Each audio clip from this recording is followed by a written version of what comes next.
It's a beautiful day in Chicago for a Major League matinee as the Rockies and the Cubs play a rubber match. It's been a low-scoring series. It's been a low-scoring homestand. The Cubs try to finish it up at 6-1. Great to have you with us. Jim DeShays and Len Casper. Wind is blowing out again, and it blew out really hard last night, but the pitchers pretty much dominated. Yeah, it was pretty impressive the way the pitchers neutralized the wind last night. Start of the ball game, we thought maybe it would end up being a 10-8 ball game. That was not the case. Despite a very hot start by the Colorado Rockies, Kyle Hendricks settled in, pitched nicely, went 7 2/3, the longest start by a Cubs starter this year. Let's get to the highlights from last night. And again, as JD said, you know, when the game started, it looked like we might see a 10-9 ball game, but that did not play out. The Rockies went back-to-back. Charlie Blackmon now tied for the Major League lead with 10 home runs, 9 on the road, by the way. So that was legit. This one probably due to the wind. I think Blackmon really got his pretty well, and then David Dahl pushed this one into the seats in left center, a little backdoor breaking ball. That one definitely got some help, as did this one, but this was fun. Anthony Rizzo, Joe put him in the leadoff spot yesterday. Very first pitch he sees, he hits his first home run since opening day. So it's a 2-1 ball game, 4th inning now. Kyle Hendricks did a good job keeping the ball down. This was a hanger, and Nolan Arenado made him pay. Yeah, a bad pitch, but again, a ball that was helped by the wind, a lofted fly ball to left field. That's where the wind was really helping it last night. Not so much to right field. John Gray making his first ever start in this ballpark was really impressive. Early on, it was a bunch of ground balls. He did not record a single strikeout through the first 4 innings, but he finished with 6, kind of morphing his game from ground ball guy to power pitcher, throwing that 96-mile-an-hour fastball by the Cub hitters. So the Cubs averaging 2.2 runs per game. You wouldn't think you could win 5 out of 6 that way, but then you go to the ERA, and that's why. Yeah, pitchers have carried the load here of late with an 0.67 ERA. The bullpen has been outstanding. Early on in the homestand, the cold weather, of course, helped to suppress the offense, but last couple of days it's been a hitter's environment, but the pitchers have been really good. Albert Almora Jr. and Javier Baez are back in the lineup. Both had the night off last night, and Yu Darvish looking for 2 good ones in a row here on this homestand. Yeah, really good last time out against Milwaukee. This will be his second start against the Rockies this year. Up in Colorado, he did not make it through the 5th inning, but as good as we've seen him so far this year against Milwaukee, command of the slider and the cut fastball were really good. That's a big key for him, and he was really on his game against the Brewers. Let's see if he can do it against somebody other than Milwaukee. He's had 2 really good ones, and they've both come against Milwaukee. So Darvish still looking for his first win as a Cub. Tyler Anderson, a left-hander for the Rockies, had to leave his last start due to lightheadedness. I guess a rapid heartbeat, but he's okay. And his only win came against the Cubs. Yeah, that was back on April 21st. It was a rematch. It was Anderson versus Darvish. The left-hander went 6 innings, allowed just 2 runs. He's been pretty darn good so far this year. All right, the Cubs in a virtual tie with Milwaukee for first place in the National League Central. Off day tomorrow. We'll head to St. Louis on Friday night. We'll take a look around Major League Baseball when we return. We're just moments away from the Rockies and the Cubs from beautiful Wrigley Field.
Brought to you in part by Lexus, who encourages you to experience amazing. Blue Cross and Blue Shield of Illinois, through it all. Ford, who invites you to go further in their fuel-efficient vehicles. Check out our entire lineup at your local Ford store or buyfordnow.com. And by Menards. Save big money at Menards. Now it's time for Built for Baseball, brought to you by T-Mobile. Last night in Houston, big ninth inning, 3-run homer by Gary Sanchez off Ken Giles as the Yankees beat the Astros 4-0. Giles punches himself. Yeah. A pretty firm jaw there, too. It's interesting. Giles struck out the side to finish the game the night before. Cardinals tie it in the ninth on a Matt Carpenter homer. Molina wins it. So that was last night. They're tied, no score in the fourth inning in an early game today. Kansas City and Boston tying homer by Alex Gordon in the ninth, and former Cub Jorge Soler with a 3-run homer in the 13th. And the Royals beat the Red Sox 7-6. The Giants are battling through a lot of injuries here in the early going, and Johnny Cueto is back on the DL. When he's been healthy, he has been terrific. Joe Panik with thumb surgery as well, but they're at the 500 mark. And back to the Cardinals, Bud Norris entrenched now as their closer as Greg Holland continues to struggle. And JD will be in St. Louis this weekend, and no Carlos Martinez. He's pitching today. Yeah, that's always good news when you don't have to face the talented right-hander Martinez. Always look forward to a matchup with the Cardinals. They are currently 4 games above 500. A half a game behind the Cubs, starting play here today. Longest winning streak currently in the major leagues. The Miami Marlins have won 4 in a row. Let's send it down to the field. Wayne Messmer has our national anthem today.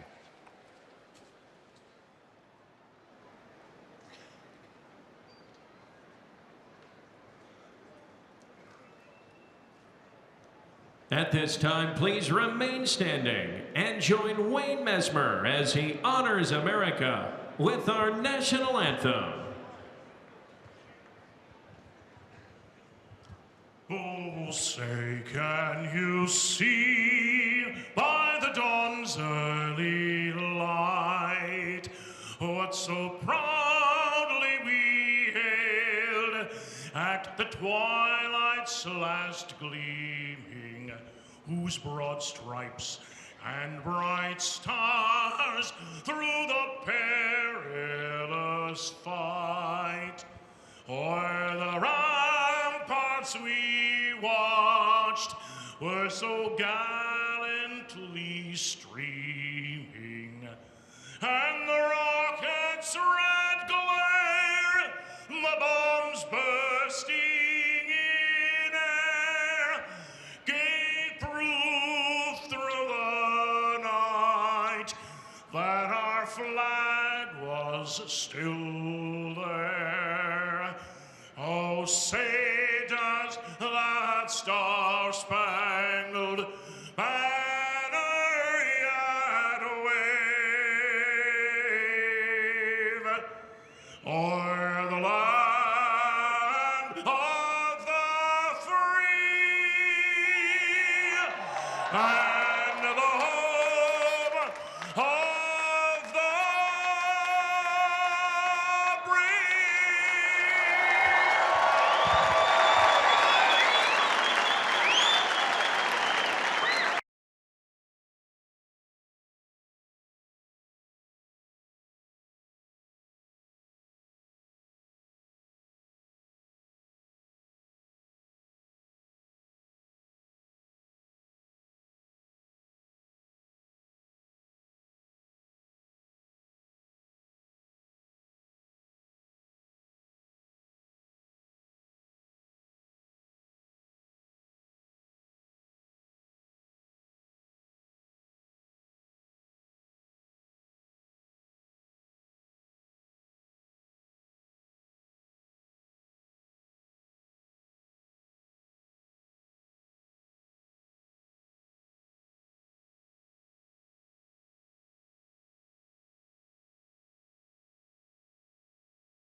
Welcome back to Wrigley with this Miller Lite game report. It's the rubber match between the Cubs and the Rockies. Almora and Baez back at the top of the order. As we've seen, Almora really settling in there at center field, and Zobrist being healthy means less playing time for Ian Happ, who with 35 strikeouts on the young season, that's something the team would really like to see him cut down on. But Madden says even in this early stretch, the adversity, he is certainly handling it like a pro.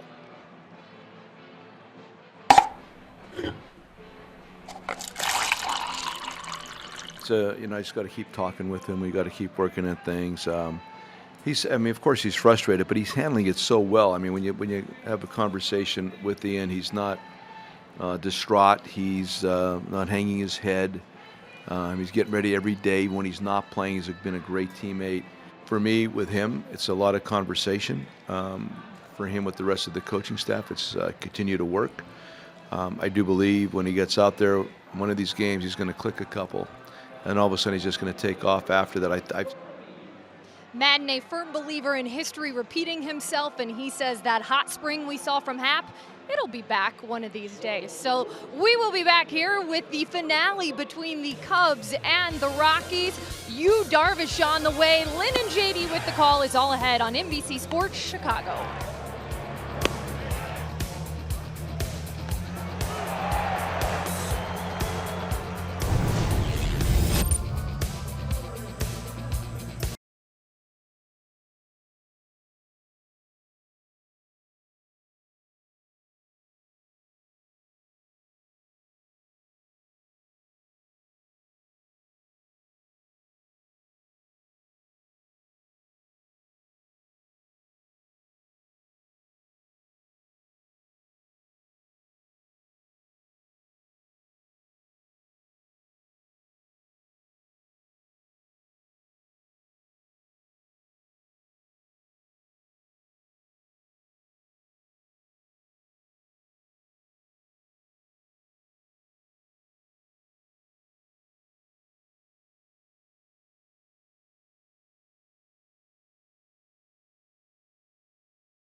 Hey, make sure you follow our Cubs Insiders on NBCSportsChicago.com.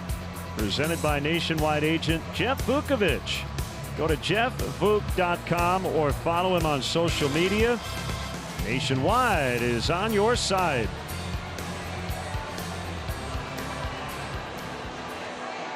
Gorgeous day once again at the ballpark. Wind is blowing straight out to center, not nearly as hard as it was last night. The Rockies won that game 3-1. All the runs came on solo home runs for both teams. Cubs start the day 16-11. Percentage points ahead of the Milwaukee Brewers, who've won their first 2 games in Cincinnati. So they had an 8-game winning streak. Came to Chicago, scored a couple of runs, got swept in 4. And they're now back to their winning ways. 7-6 the final last night. Yeah, well, playing the Reds will help in that regard. Cincinnati now 7-23, already 10.5 games out of first place in the NL Central. Wade Miley will make his Brewers debut tonight as he opposes Luis Castillo. White Sox and Cardinals are in the 5th inning in St. Louis. 0-0 in that one, and the Pirates will play in Washington. Ivan Nova and Steven Strasburg. Yu Darvish will face the following Rockies lineup. Blackmon and Dahl went back-to-back to start the game last night. Arenado also homered later. Story, Parra, and Iannetta in the middle. Castro made his Rockies debut in Game 2. Pat Vallejo is playing first base. No Ian Desmond today. And Tyler Anderson, the pitcher, batting ninth. Cubs defensively, they've committed 22 errors this year. Only the Brewers and Phillies have made more, but the advanced metrics still really like the Cubs defensive work so far this year. Here's how they line up today. Zobrist plays left. Almora Jr. has been outstanding. He's in center. Jason Hayward plays right. Bryant, Russell, Baez, Rizzo, the usual suspects on the infield. Wilson Contreras is behind the plate today, and our Lexus Experience amazing starting pitcher is the 31-year-old right-hander, 4-time All-Star, Yu Darvish. He's made 5 starts, still looking for that first W, a .526 earned run average.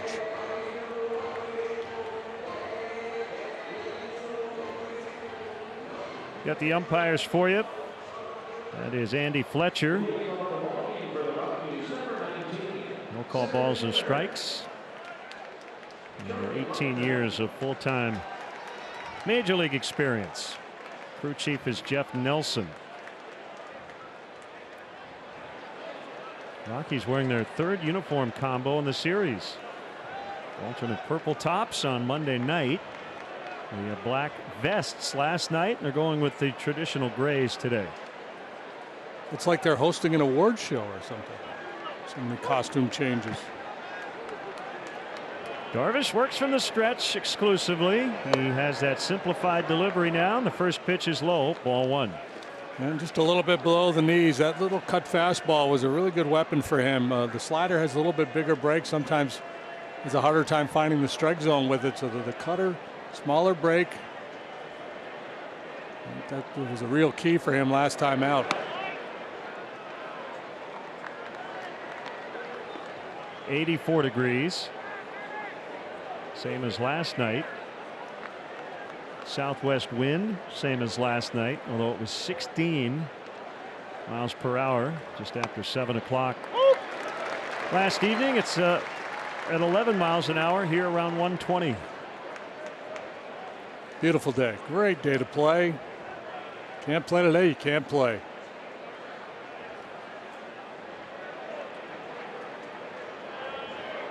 The 2-1 looked pretty good, didn't get it. 3-1. Blackmon with those 9 road home runs among his 10 overall. He is tied for the overall major league lead. Last night his 29th career leadoff homer. He's in a hitter's count right here. And he draws the leadoff walk. And he is a threat to run. Rockies as a team batting just .221 despite playing the best hitters ballpark in all of baseball. Against right-handed pitching, they're only hitting .204.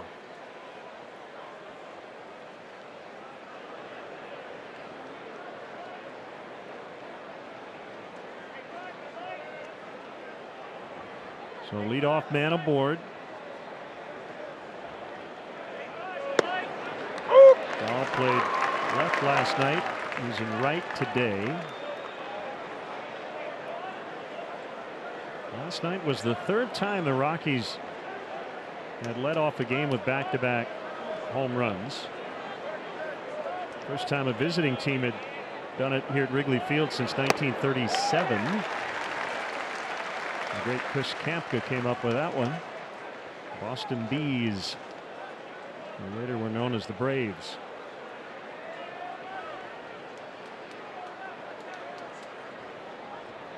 Two strikes to Dahl.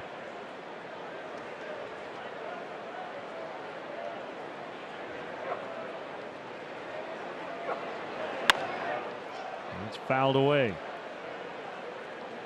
Cubs pretty straight up on the infield, and that's become the norm for them as they shift less often than any team in baseball, and it's not particularly close. Cardinals and Cubs play things pretty straight up for the most part. Royals, Astros are on the opposite end. They shift a ton as Blackman was leaning. It's really interesting because in the age of baseball that we're in now, with so much information, when you hear Theo Epstein, other general managers or team presidents around the game they talk about all the information that's available, to all the clubs now. Dahl strikes out. That's the first out. So it's pretty interesting, right, that there'd be such a disparity in terms of points of view as to how to deploy your fielders, and everybody basically has the same information. Yep.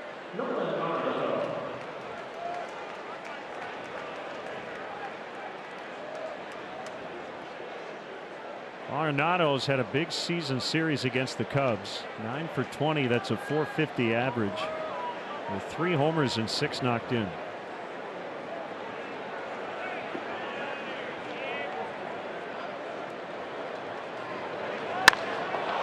Drive to deep center. Almora running out of room. It's gone on top of the batter's eye. Arenado's 4th homer against the Cubs this season and his 6th overall. And it's 2-0. I was just going to say, is it fair to say he's their most important player? He's their number 3 hitter and best defensive third baseman in the game. Yeah, he's an elite player. He's always been a pretty aggressive hitter, and here's a channeled fastball on 0-0, and he jumped all over it.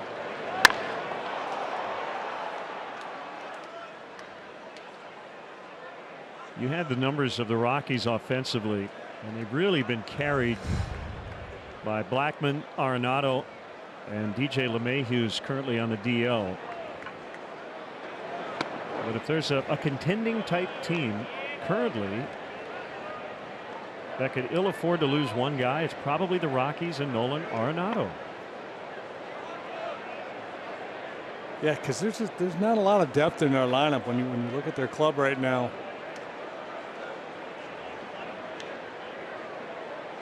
And it's a snapshot when you see a team. We're seeing them for the second time in a short period of time, and you may look at this Rockies club in July or August, and then the numbers will look a whole lot better, and you'll have a higher opinion about some of the guys that have been hitting in the lower half of their batting order. 1-0 on the shortstop, Trevor Story. 2-0 Rockies.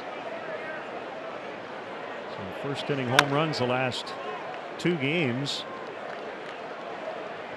against a Cubs starting staff that has had a terrific homestand. They're not hitting for average. They have hit a bunch of home runs, and most have come on the road.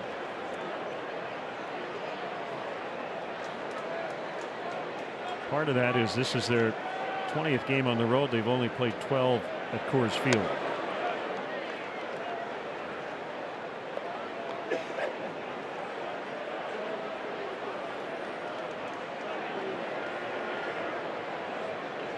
Going into today, the Cubs staff with an .067 ERA in these 6 games.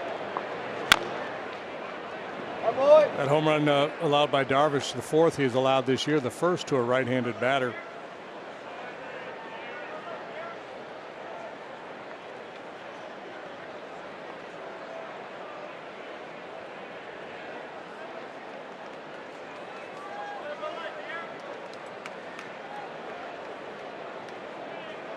For the most part, he's been good early in his starts. It's the middle innings, the 5th inning in particular, that have been his undoing when he's been undone.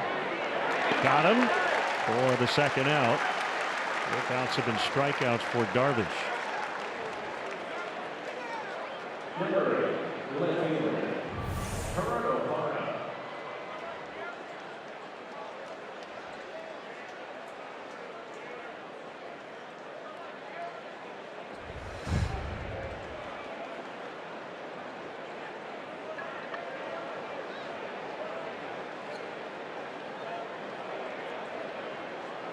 Gerardo Parra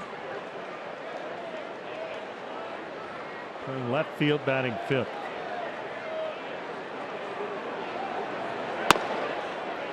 Takes a wide one on a fastball at 94. Both teams are off tomorrow. For the Rockies, this is a 3-city, 9-game, 10-day trip. They're 2-3 so far. They'll play the Mets this weekend in New York. That one laced out into right center, and it'll get past Almora. And Parra's got a double. Second extra base hit here in the opening inning for the Rockies. Parra doesn't hit the ball out of the ballpark very often. He only has one, but you think singles and doubles with Parra. They cheat him a little bit the other way. You saw before the pitch, Albert shading a little bit towards the gap in left center. He had a long way to go, and I imagine there's some folks down there in the Rockies dugout that are surprised he didn't catch that one with the plays he's made against their club this year.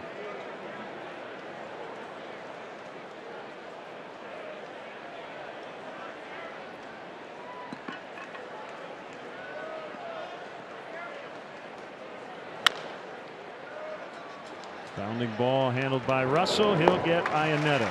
They score 2 on the Arenado homer, and the Cubs are coming up against Tyler Anderson.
Tyler Anderson this way. Almora and Baez back in their 1 and 2 spots.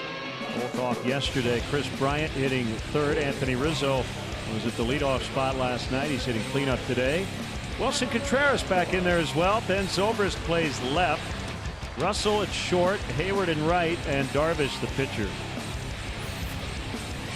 Rockies defensively, they've been solid. They've committed just 11 errors, tied for the fewest in the National League. Parra left, Blackman center. Dahl moves over to play right today. Arenado and Story about as good as it gets on the left side of the infield. Castro plays second. Valleca plays all over. He gets first today. Iannetta is the catcher, and the Lexus Experience amazing starting pitcher for the Colorado Rockies is left-hander Tyler Anderson. 28 years of age, 6'3", 215, 1-0 with a 4.10. The Rockies are 4-2 in his 6 starts. He got knocked around pretty good in his first start this year. Since then, he's thrown the ball quite well.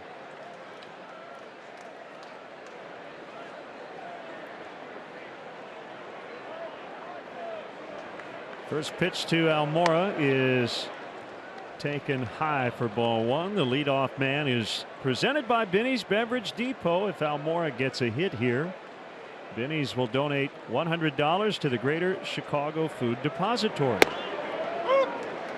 He takes a strike. It's 1-1. Anderson, like Gray last night and Freeland the night before, making his Wrigley Field debut.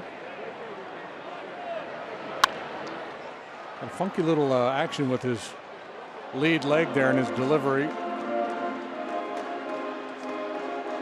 Fastball, cutter, change, curveball.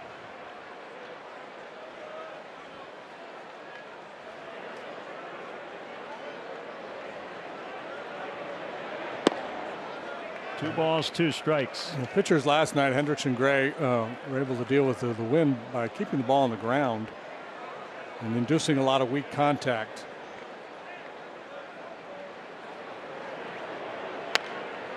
There's some weak contact and a pop-up on the right side. It'll be caught by Valleca. And it looked like Castro, the second baseman, had no idea where it was. Castro was, yeah, he was clueless there. He might come back out with some glasses. Yeah, next inning, he's already motioning to somebody in the dugout. I might need a little help here. How does that sneak up on you? 120, bright sky overhead.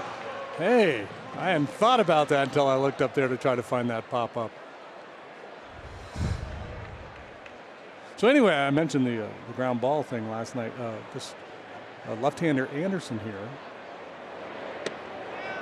among pitchers who have thrown at least 20 innings this year, he's running the lowest ground ball rate in all of Major League Baseball.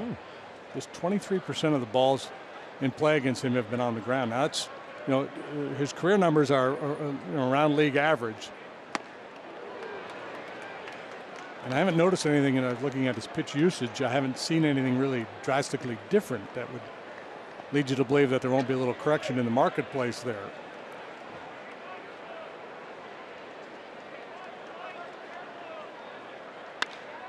There's a ground ball. Arenado birded it. Wow. He's terrible.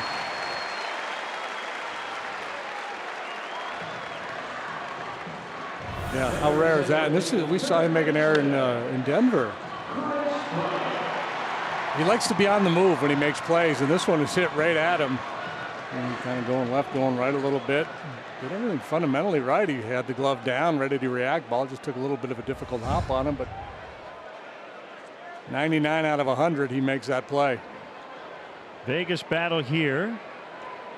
Anderson went to Spring Valley High School. And Chris Bryant attended Bonanza High.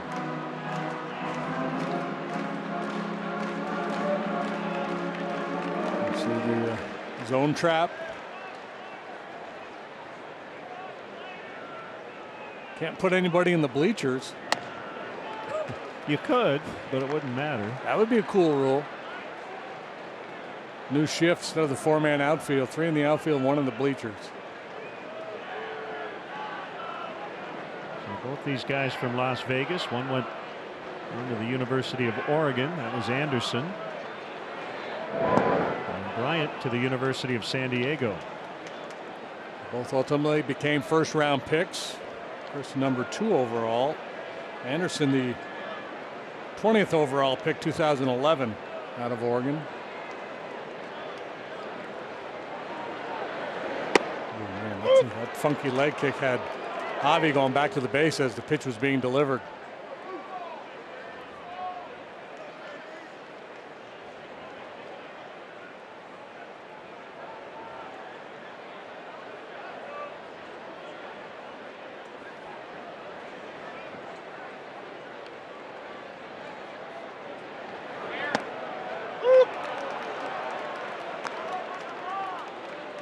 Two and 2 on him.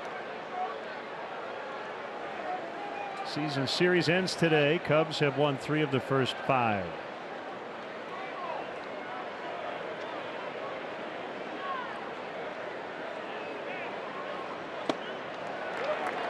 And full count with Rizzo on deck. Normally you would think run here, but Javi right now, I think he's having a hard time getting a read on Anderson.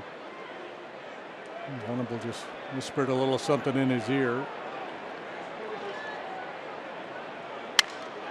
Nestled into left. And it's going to stay up for Parra. You better get. Parra had intentions. So 2 down. Here's Rizzo. 2 out of 22 on the homestand, including a first pitch home run leading off for the Cubs last night.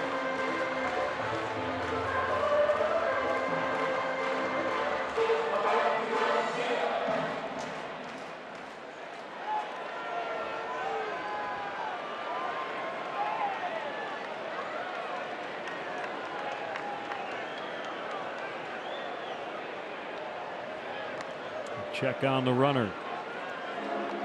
I would imagine Venable at some point we'll get into Manny Gonzalez's ear a little bit, the first base umpire, and start to push. But that's a balk move just to kind of plant that seed. Hard to tell from our perspective. You know, basically what an umpire is looking for over there, he's got to step more towards first than he does towards home plate.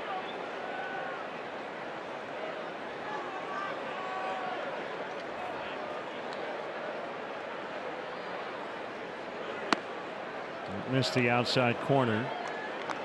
Kind of interesting. Anderson left his last start in the second inning. Was feeling lightheaded, had some trouble breathing. But he passed all the tests and was cleared to make this start here today. This is his Wrigley Field debut. And that ball lined into right. Baez will hold it second. The Cubs lost the ball game last night, but Anthony hitting that leadoff home run in the bottom of the first. Hopefully that's the start of something for him. Obviously they need the big guy to get going. Lately it's been a lot of ground balls to the right side. This time a good solid line drive.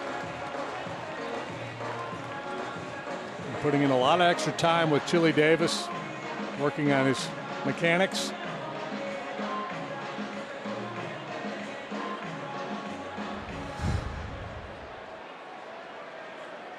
Brings up Wilson Contreras. 2 on and 2 down.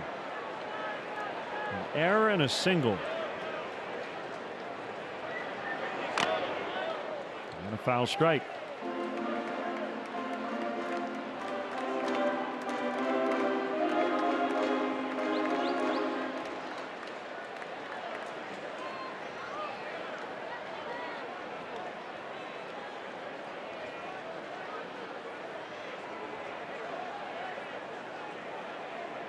Wilson 3 out of 14 on the homestand.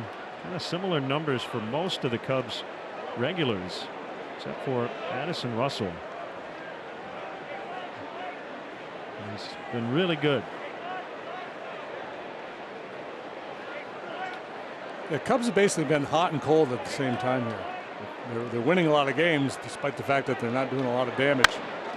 Back to the pitcher, and Anderson will strand 2 Cubs. And after 1, it's the Rockies 2 and the Cubs nothing.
Today at NBCSportsChicago.com/MVP Mom for the chance to win 4 tickets to the Crosstown this Mother's Day, presented by Hyundai.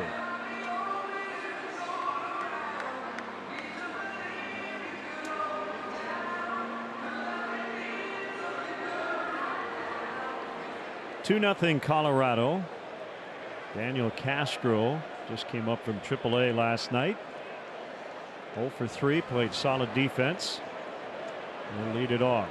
He's in because DJ LeMahieu is on the DL.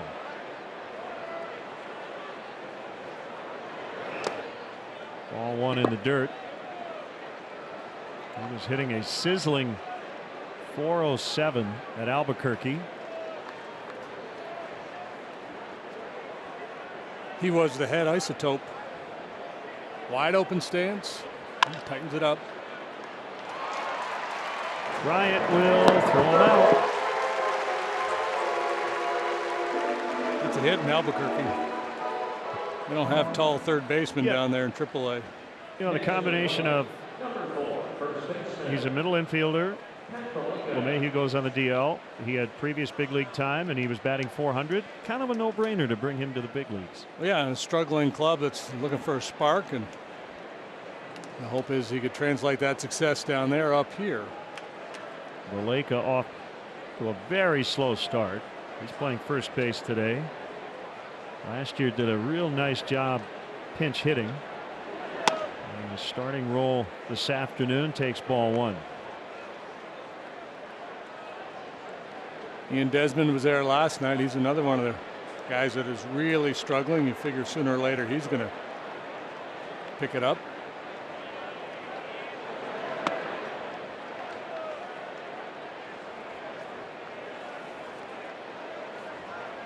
Darvish coming off one of his 2 best starts, and it's JD mentioned on our pregame. Both were against Milwaukee.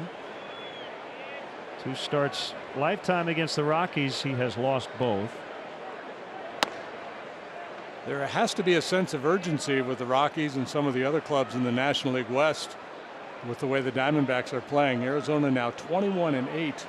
6 games better than the second place Rockies already. The Dodgers are 9 games back. Valleca draws the walk. Diamondbacks a 4-3 winner last night over LA.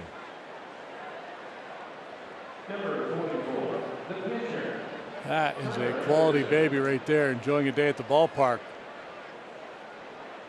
Stop blocking my view. Trying to watch a ball game here.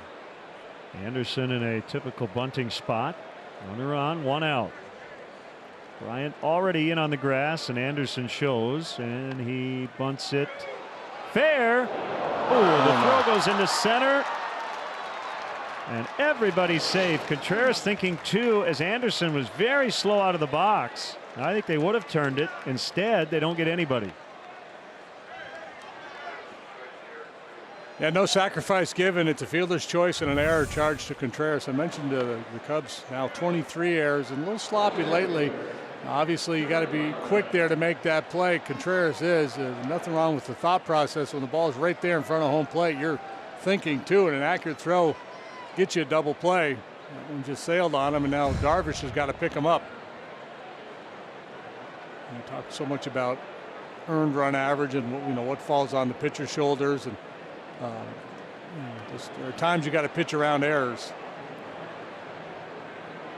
Minimize the damage at least. Now challenge here with the top of the order and a dangerous hitter. Yeah, the timing not great with Blackman coming up. And stay at double play depth in the middle, and Blackman takes ball 1. He walked to lead off the game and then trotted home 2 batters later on the Arenado homer. Situations have gotten away from Darvish a little bit. That's been his issues. That's an inning spiral out of control on him. Line and a base hit. Valleca scores. It's 3-0. Blackman notches his 19th RBI. It's so often the anatomy of a big inning.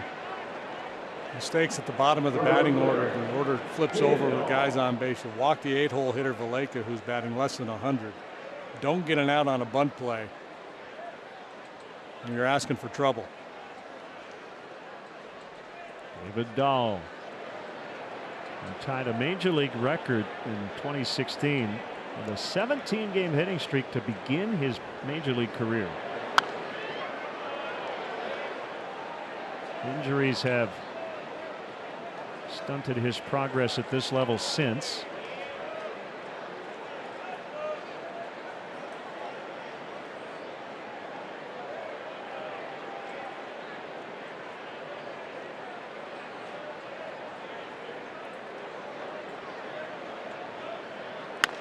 Late swing, and Stu Cole, their third base coach, had to jump out of the way of that screamer.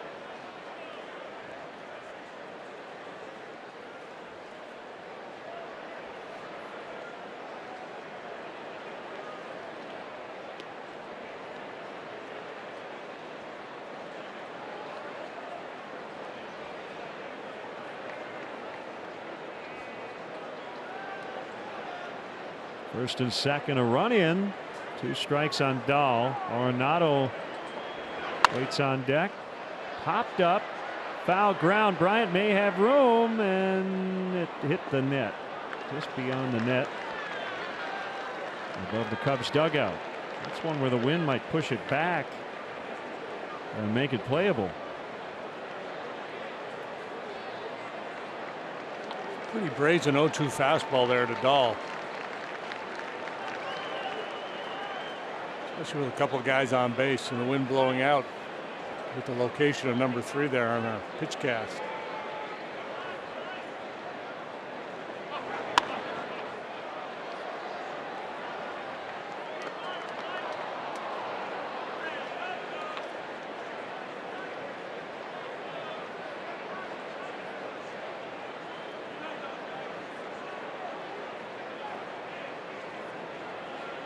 Still 2 strikes on David Dahl.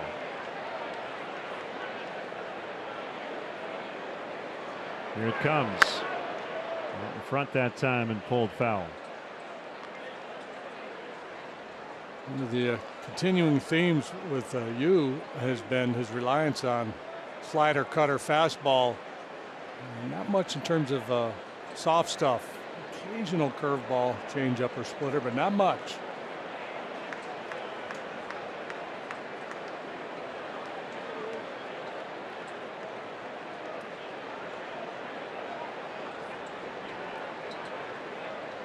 Looking for a put-away pitch here.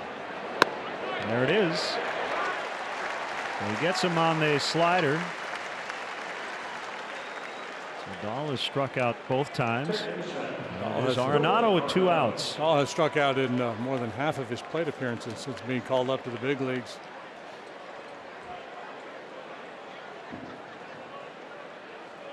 Well, I guess you could put a little mark on your scorecard for this confrontation. 3-run lead already for the Rockies. A couple men on base for Arenado.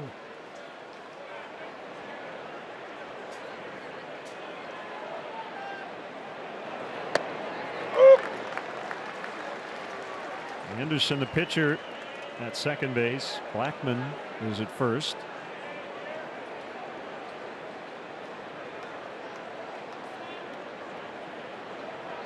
'137th major league appearance, all as a starter for Darvish.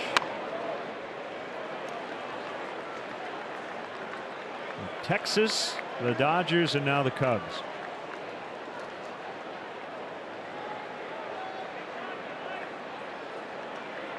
Outstanding career in Japan, where he was the man. 56 and 44 here in the States with a 3.47 ERA. He's made 4 All-Star teams.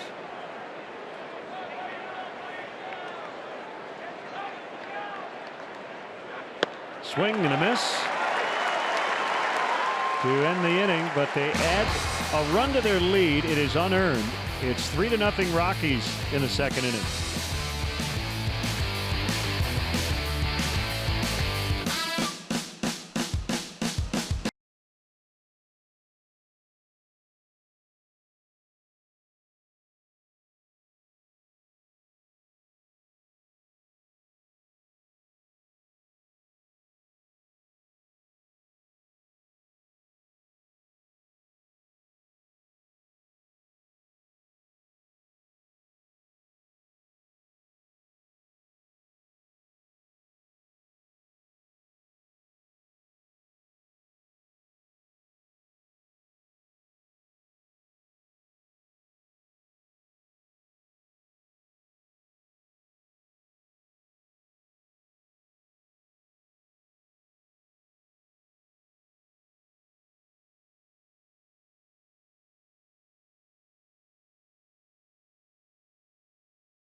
see as he's warming up, something just didn't feel right. Well, when you see that from the dugout, that's a very scary thing.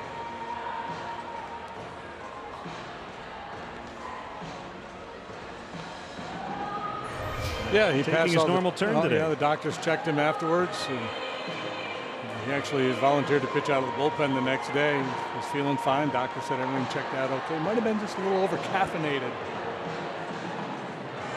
Just have a tendency to load up on the energy drinks. Ben Zobrist will bat right-handed. He's playing left field and batting sixth. First pitch strike.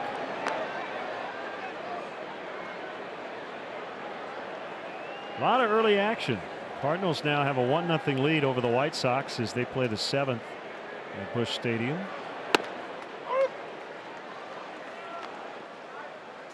Cardinals walked them off last night. Lucas Giolito and Carlos Martinez. And Carlos Martinez with a home run. How about that? I saw Martinez. I thought maybe Jose. 6th inning homer by the Cardinal pitcher.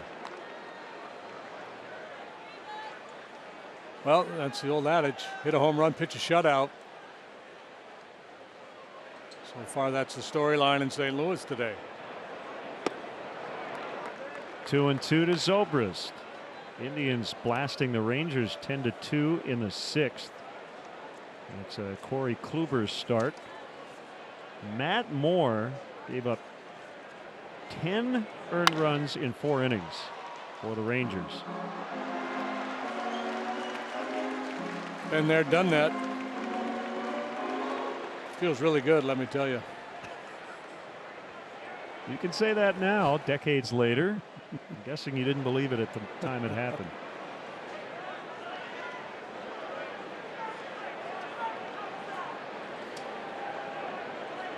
Yeah, I remember I had one start in the Metrodome against Oakland, I think it was. They just destroyed me. It's like adding a run and a half to your ERA. Yeah, that's no fun. Well, what happened was it was Scott Erickson was sick or something, couldn't make the start, so I kind of volunteered. Well, pitch, trying to be a hero. And we had a short bullpen too, so TK kind of had to leave me in there. I just took a beating. And then we flew to Seattle after the game, and I bumped into Sammy Ellis, who was the Mariners pitching coach at the time. And Randy Johnson had pitched for them wherever they were that day, and the unit had given it up too. So Sammy was able to console me by saying that Randy had also, given up like 9. It kind of worked. Foul tip.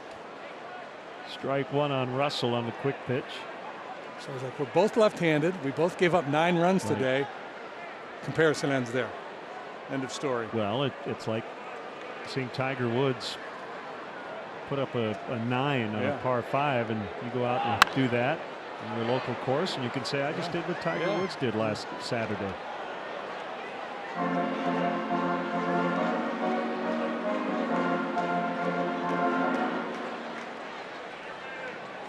As you mentioned, one of the positive developments offensively on this homestand, the work of Addison Russell. Swing and a miss. Back-to-back Ks for Anderson. And we'll leave it up to Jason Hayward. The Cubs have 25 players and millions of teammates, and we need everyone at the top of their game screaming, "Go Cubs, go!" Because when everybody's in from the grandstands to the bleachers, everybody on the field takes notice. Tickets are available for next week's 3-game set with the Miami Marlins. Get your tickets now at Cubs.com.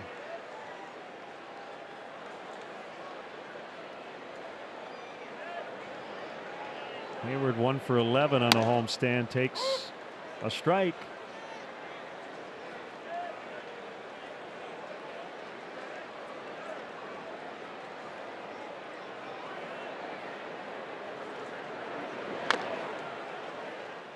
Matchups this weekend. We'll have game 1 right here on NBC Sports Chicago, 7 o'clock. We'll hit the air on Friday night. Jose Quintana and Miles Michaelis. That reminds me a little bit of Max Patkin back in the day. Yeah. Used to wear that old Expo uni. Tyler Chatwood on Saturday afternoon against Luke Weaver. And then the Sunday night affair is John Lester and Michael Waka.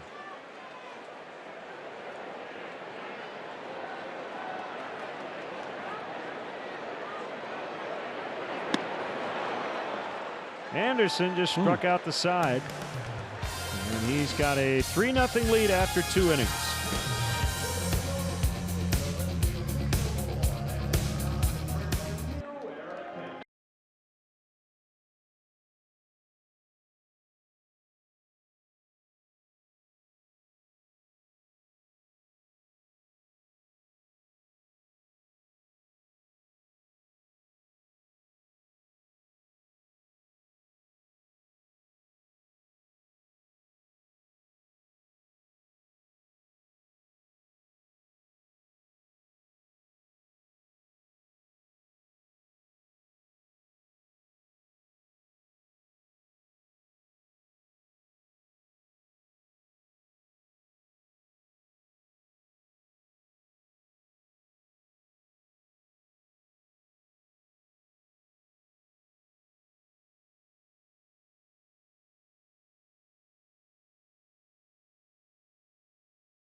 Rockies in front 3-0 here in the third, and it might be because they're running on some major caffeine this morning. We're going to show you our Xfinity high-speed action coffee run. The Rockies having a little fun with one of their rookies. This is outfielder Noel Cuevas, who indeed has over 27 cups of coffee, and he said it cost him over $100 to make this run. But that's the advantage of being in the Wrigley neighborhood, right? You can just cross the street in full uniform, get some of that caffeine, bring it back to the team, and of course, to get into the visitors clubhouse, you got to run it up all these stairs. But guys, that never gets old, watching the rookies in full uniform, does it? Go on a coffee run? Yeah, it's kind of become a tradition here. And Cuevas and Daniel Castro just joined their club, making sure everybody's got their morning cup of Joe. Look like a lot of iced coffee. Yeah, well, that's the weather, right? I imagine if you were to can't do it. Do a survey of the local coffee shops, you'd find all of a sudden there's a lot more of those ice drinks and all that good stuff going on. Darvish trying to settle in. Gave up the home run to Arenado in the first, an unearned run in the second.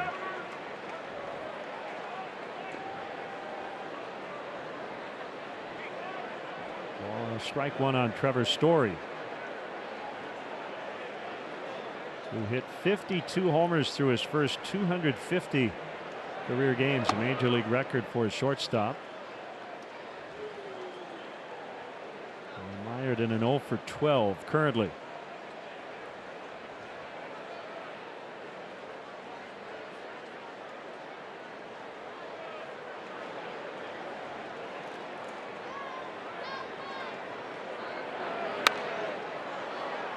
High in the air, foul, and not a play off of first.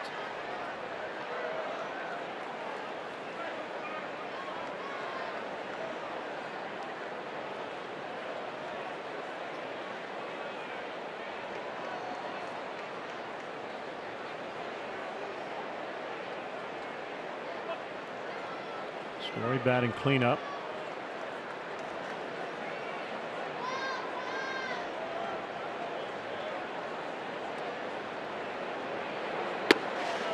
Laid off a rare curveball from Darvish. 2-2.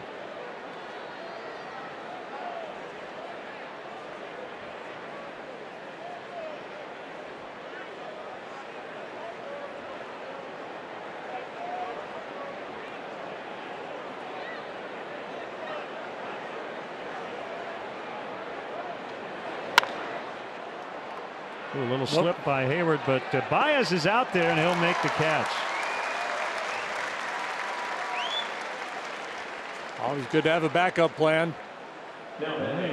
You use this phrase all the time. Don't assume anything. And that's where a middle infielder might assume, with the wind blowing out, that the outfielder is going to get to it. But Hayward had slipped, and it was Baez or nothing. Yeah, good pitch by Darvish. Cutter off the outside corner. It's interesting, twice in that sequence, Wilson asked for fastballs away, and Darvish shook to the cutter. I think he has more confidence in his ability to execute that cutter right now.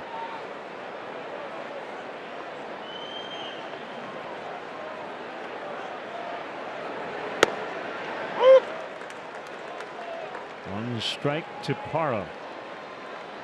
First inning double for Gerardo. Well, it was 101 years ago today. One of the best combined pitching performances of all time. The Hippo Vaughn Fred Tony game in this ballpark. Yeah. Double no-no. After 9, both guys with no hitters.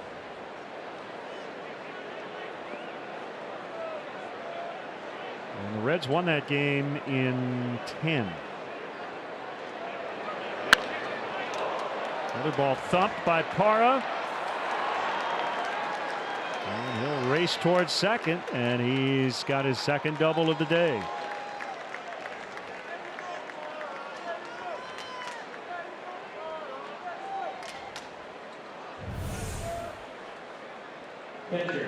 Been getting the head out on that fastball from Darvish.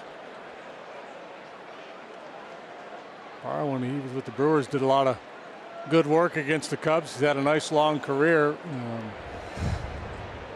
Good solid fourth outfield type. Maybe not an everyday guy, but good complimentary piece. Yeah, Jim Thorpe drove in the game-winning run in that Great ball Jim game. Thorpe. Great Olympian. Football player, he did it all.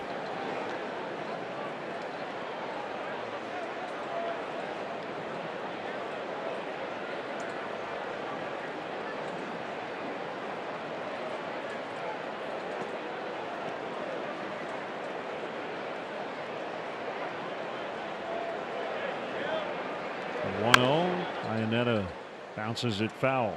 On the baseball reference page for Jim Thorpe, I got a little blip at the top where at the 1912 Olympics, Swedish King Gustav V says to Thorpe, "You, sir, are the greatest athlete in the world." And Thorpe's response, "Thanks, King."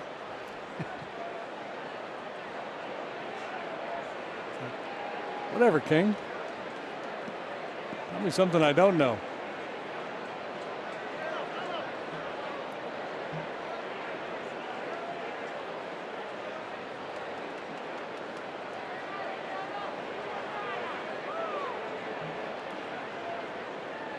Another Rockies threat here in the third inning. Runner at second, one out. A 1-1 as the runner steals third easily. And 2 balls and a strike on Iannetta. Infield now will come in, it looks like. Yeah, Parra pretty frisky here today. You see Darvish one look and then comes set and a huge jump. No chance for Contreras.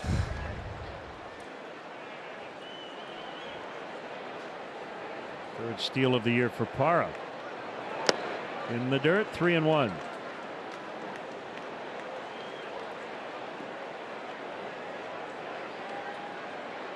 Early in the game, but with the wind blowing out, you know, normally you would think, well, we're just going to trust our club to score a bunch of runs, but the Cubs offense has really not been able to take advantage of that lately. So you can understand why Joe's got the infield in. I would not give in here.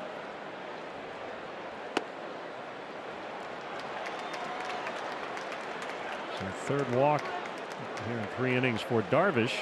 Once he got into the hitter's count, and Iannetta's not a high average hitter, but he does have power, and this will allow the guys in the middle to play for 2.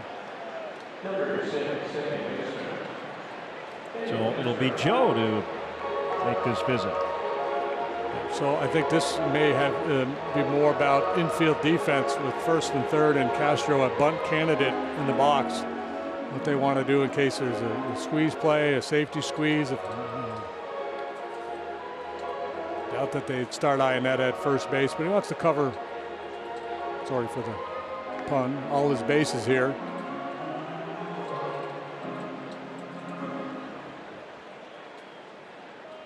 While we have a moment, Ethan checking in. Went back to April 10th, 1994. You gave up 9 runs in 3 2/3. Randy Johnson gave up 10 earned runs in 2 1/3. Yeah. See, I'm better than the unit. You were better than Randy Johnson that day. Thanks, Ethan. Yeah, thanks. Thanks for the memories.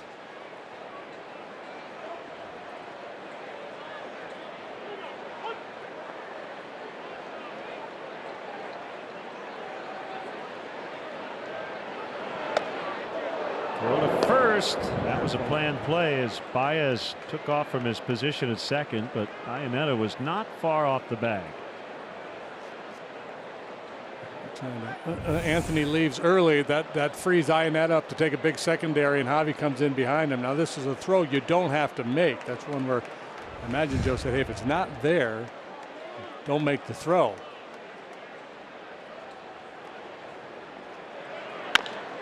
Bounce to Bryant, and he's going to take the out at first. It's a tag play at the plate, and it would have been a big risk to throw it there, so it's 4-0. And Castro will get an RBI. And Buddy Black, because the Cubs and Anthony Rizzo in particular are so good at defending the bunt, so aggressive charging there from first base, Buddy changes things up, puts a little hit and run play on. He had a play at home. It would not have been a horrible play to throw that ball home.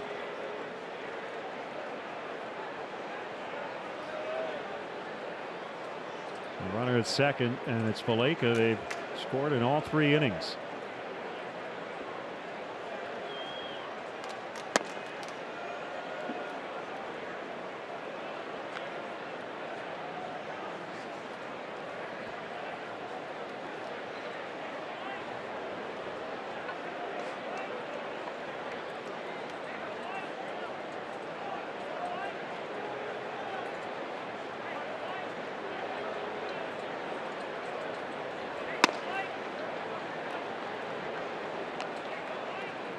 Two 2-0 on the 8-hitter with the pitcher on deck. Mark Valleca in the second as well. See if we can get back into it here.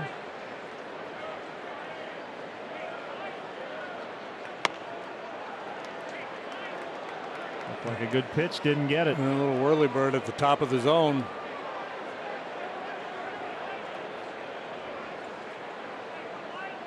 Frustrating night for Kyle Hendricks last night with Laz Diaz behind the plate. He made a lot of quality pitches on the edges that were called balls.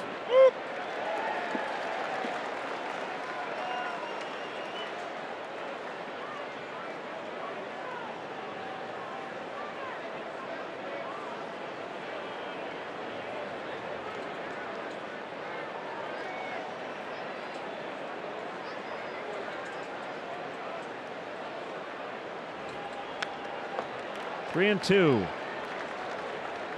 Well, that third out has been elusive at times for Darvish.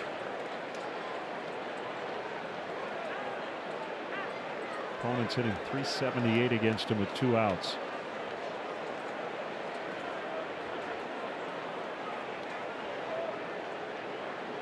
We'd love to start the next inning with a pitcher.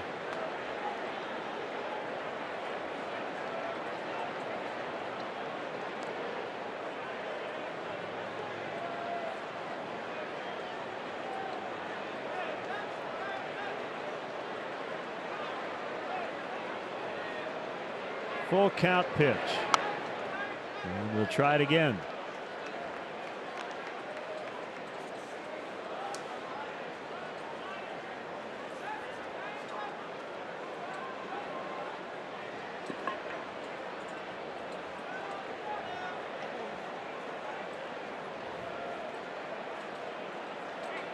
You want to have a Valleca off? Well, I can go 2 deep, which means 1. That's all I got. Chris and Pat. Swing and a miss. So he comes back to get Pat, but they add to their lead again. It's 4-0 in the third.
Have the chance to suit up in Cubs gear, meet a current Cub player during a VIP Wrigley Field visit, and receive top-notch baseball instruction. Enroll now at any of the 8 Chicagoland locations. Information at cubs.com/kids.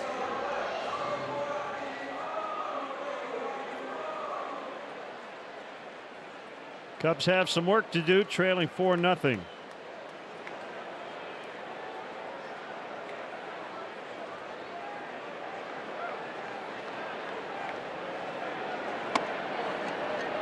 Wide on Yu Darvish. Just doing a little Valleca research. I knew there was something in Valleca in my. They've 4 brothers all drafted into professional baseball. Okay. Bouncer to Arenado. He drops it, but he's got time. Put a little extra on that throw. We have the names of all 4. Well, Chris, we know Pat, Matt, and Mickey.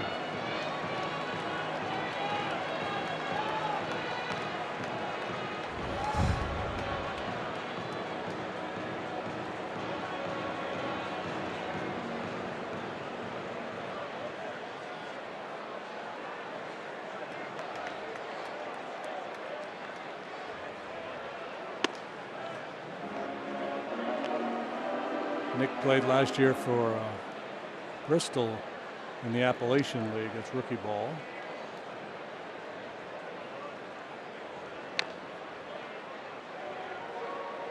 I don't think Chris is watching us today because the Iowa Cubs are in action, but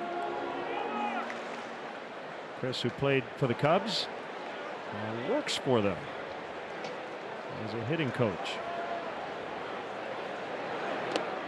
2-1 on Almora. And brother Matt played a year in the New York Penn League back in 2010.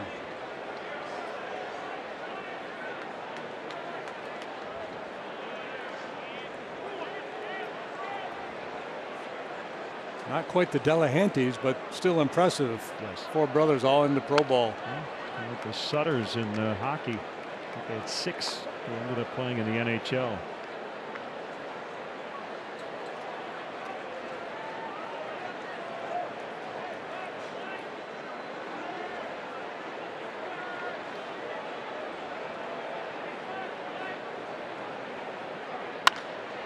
Sharply hit bouncer to Castro. Headed to Valleca. What were you saying about the ground balls? Yeah, today. He has the lowest ground ball rate in Major League Baseball, and last year he's, I think, around league average. So figured that would start to regress a little bit. Listening to Joe Madden after the game last night, he said there were more ground balls coaxed by John Gray than Joe had anticipated. And he certainly gave Gray full marks for that on a night in which you didn't want to give up fly balls.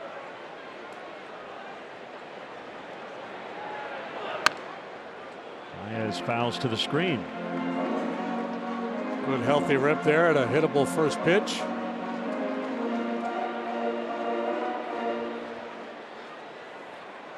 For a while there, Almora and Baez doing a lot of the heavy lifting for this club. They both cooled off. Bobby 3 out of 20 now on the homestand.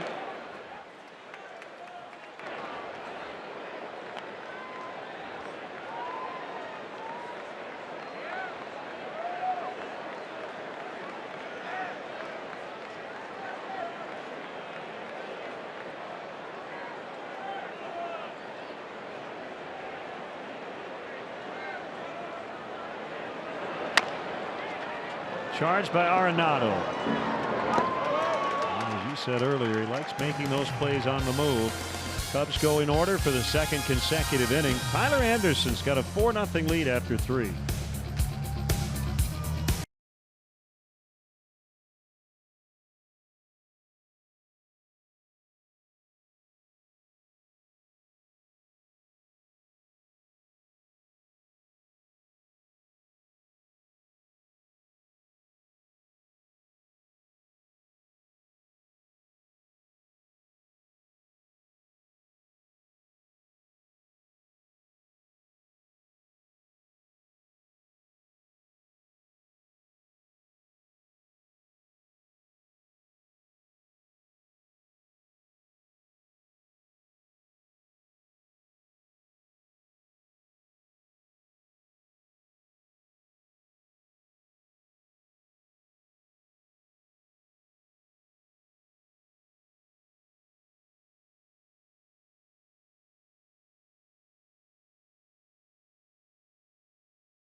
As you enjoy Miller Lite, look forward to the Hold True moment later on in today's game.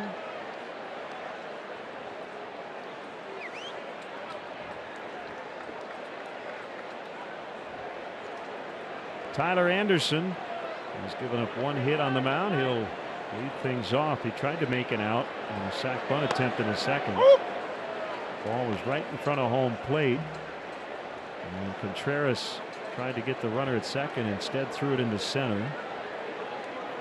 That led ultimately to an unearned run. Swing and a miss, 0-2. He wants to stretch it out here this afternoon. He's going to have to start being efficient, that pitch count down, and convince Joe Madden that he's the man for the job as this game moves along. He's walked 3 so far. 2 of those walks have come in to score. He has punched out 5, 6. Nice adjustment. It's a game of adjustments. Here's Blackman.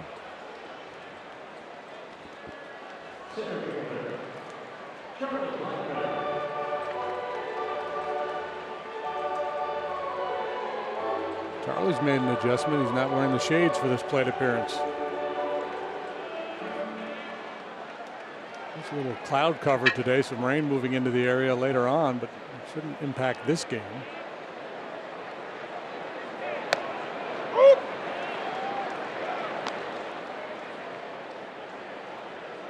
almost like we went through some kind of time travel. We went from winter to summer. Yeah, they seem to have skipped spring altogether this week.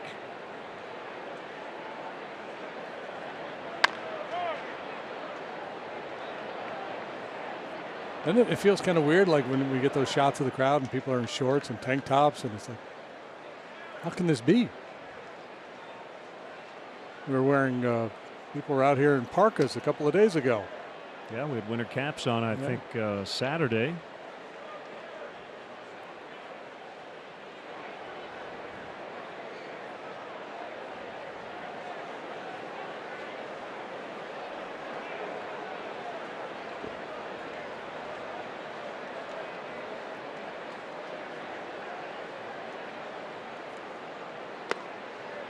One and two.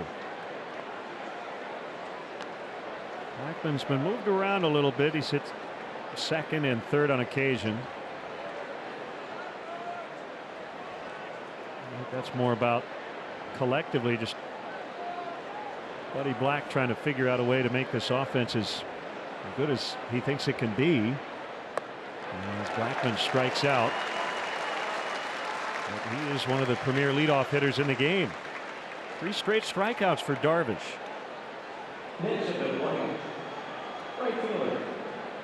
He went soft there, either straight change or a split finger pitch to get Blackman out in front.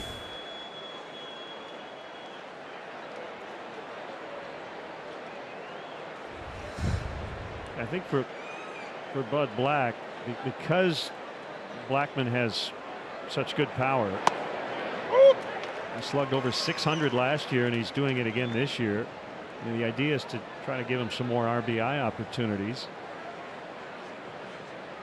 But the second you take him out of the leadoff spot, you're probably downgrading that position in terms of the ability to get on base. You just don't really have a better option. Especially with LeMahieu on the disabled Yes, list. now DJ was the one guy who was getting on base.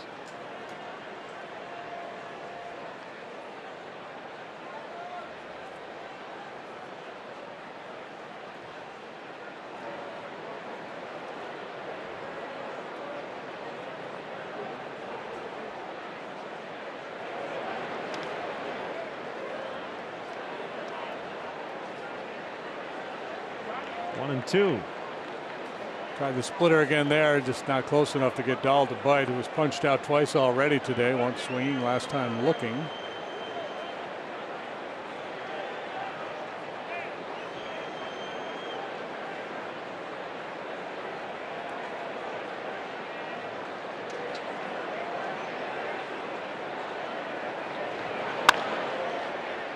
Diving stop. Rizzo going to be close. Safe.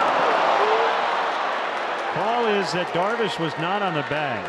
Manny Gonzalez made that call. I think he got it right. You was late breaking.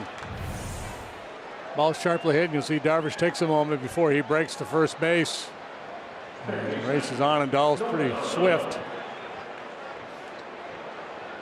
So an infield hit for Dahl. No challenge by Joe.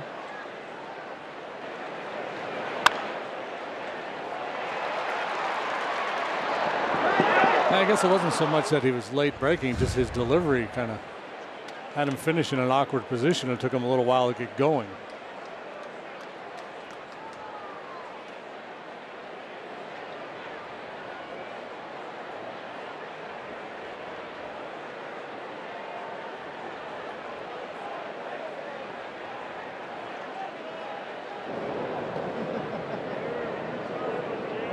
Darvish got a big strikeout of Arenado back in the second to finish that inning with a couple of men on base. A little bit of a measure of revenge for the 2-run home run that Arenado hit off of him in the first. In that instance, it was the first pitch fastball that he jumped on.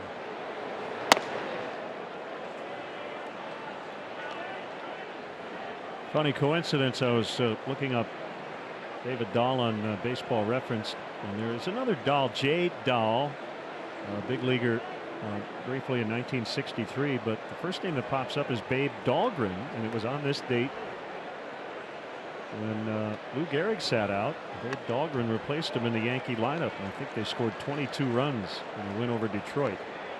1939. That stopped the then record consecutive game streak at 21-30.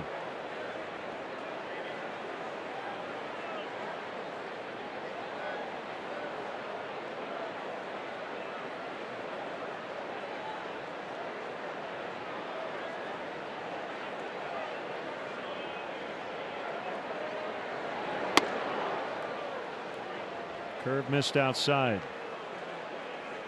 And it's 2-1 on Arenado.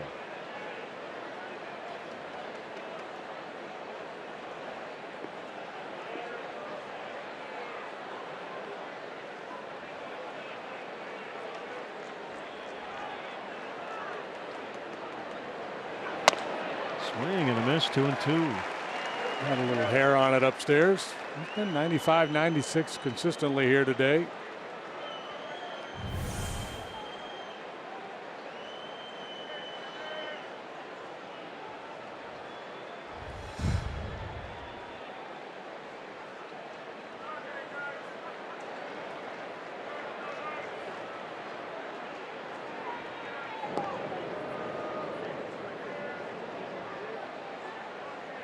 The Japanese Iron Man passed away earlier this month.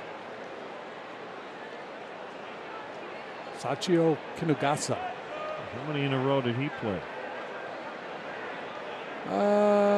He played more than Gehrig, less than Ripken. I'll find your number here in a minute. Ball was on the move on that 2-2 that was fouled.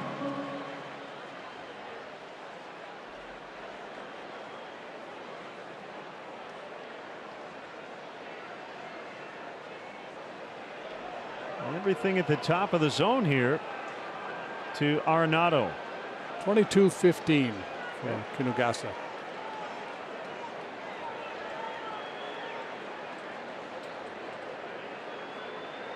Ball runs. Arenado fouls, this time into the Cubs dugout.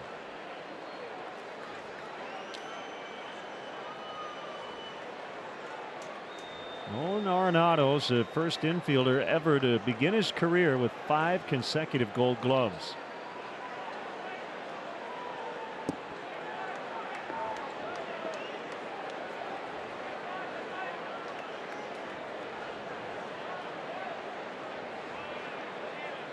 He's knocked in 130 runs plus in each of the last 3 seasons.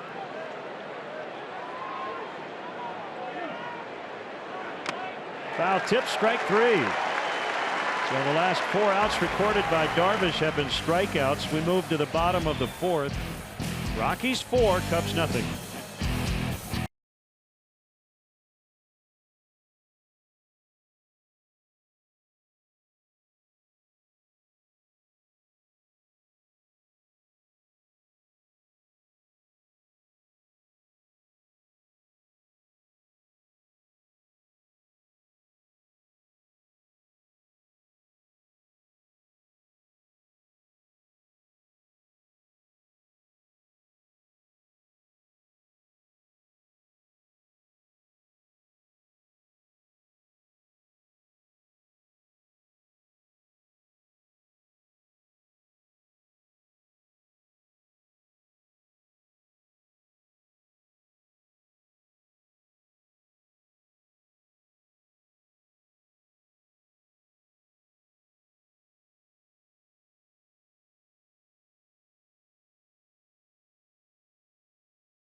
for one night only, Friday, September 7th. Tickets on sale now. Cubs.com/concerts.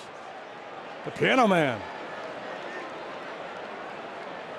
That was a popular topic on Twitter last night when we were batting around our favorite Billy Joel tunes. Did you get a consensus? No, not even close.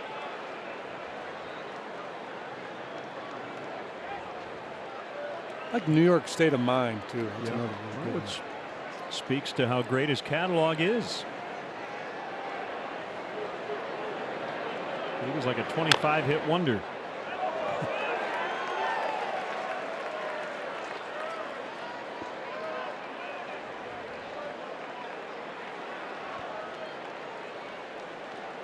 One and one on Chris Bryant. Cubs held to just one hit. That was Rizzo's single in the first. Anthony's on deck. What is Anderson doing well? Well, you know, he likes to cut that fastball in on the right-handed hitter, so he played that East-West game pretty good. 3 ground ball outs last inning.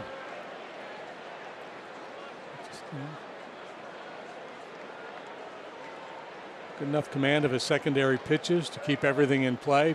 Hitters really can't sit on any one pitch. That's a great example there as he slips that heater by Chris. Kind of buried his delivery a little bit.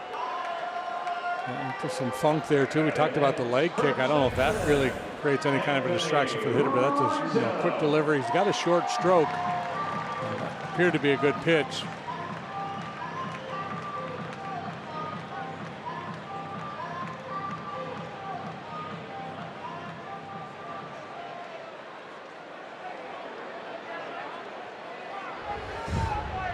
Fourth strikeout, first called. Rizzo cracked a single into right his first time up.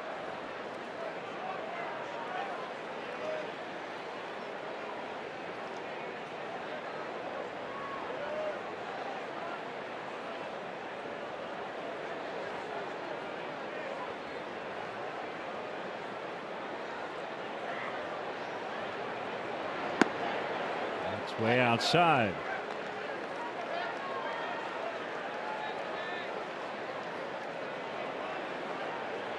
I'll tell you the other thing that Anderson's done well is his timing is good because he's running into a Cubs club that's really scuffling offensively. To take away from what he's doing here today. High fly ball right field. Let's see if it's enough. It is a home run. Home runs in back-to-back games for Rizzo, and the Cubs are on the board. Yes, this is very much a positive development. Anthony with the outfield home run last night. Wind aided. This one may have gotten a little help too, but another good swing of the bat. Anthony solid line drive single first time, and then the towering home run here in the fourth. Put the Cubs on the board. Ford home run replay.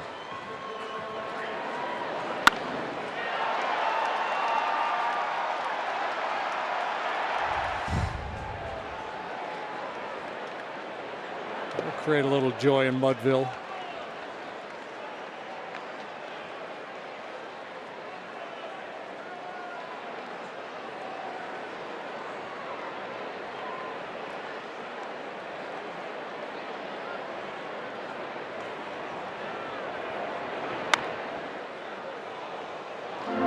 To Contreras.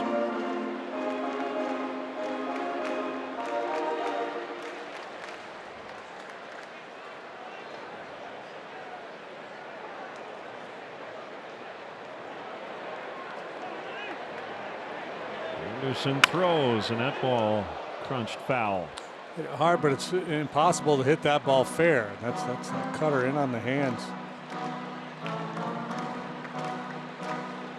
Pitch actually a little easier for a right-handed hitter to get to if it's down. Uh-oh. Might need a little ice.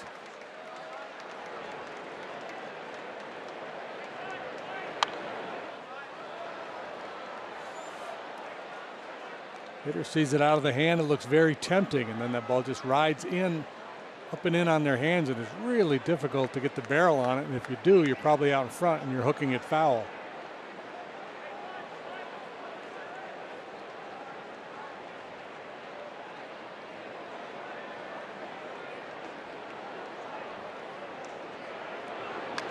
2, and Contreras stays alive. Coming into the start, Anderson had allowed 12 earned runs. This year, 7 of those came in his first start. At Arizona, he went 2 1/3, allowed 7 earnings. So since then, it's pretty solid ball. The Rockies overall pitching really well. Last 7 games, .65 ERA. The plan with Wilson is to not let him get extended. He has really good power into the alley in right center, and you see a steady diet of pitches in on the hands.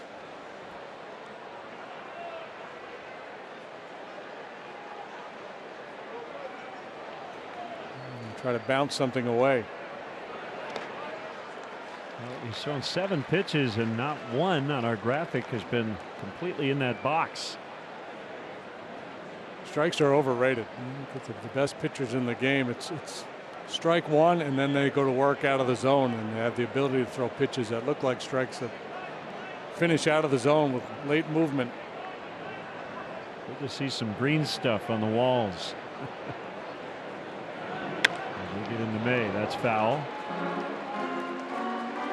You got green? Yeah. Ivy's coming in. We didn't really give it a chance in April, did we? There you go.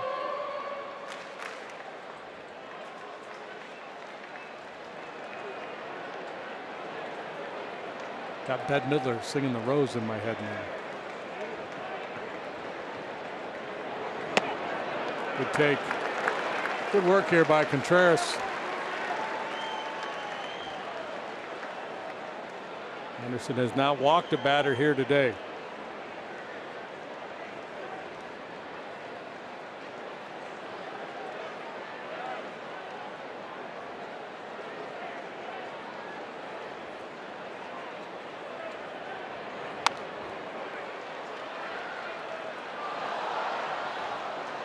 About halfway to a belt. Call that the Brandon belt, right? Would he get 21? 21, yeah.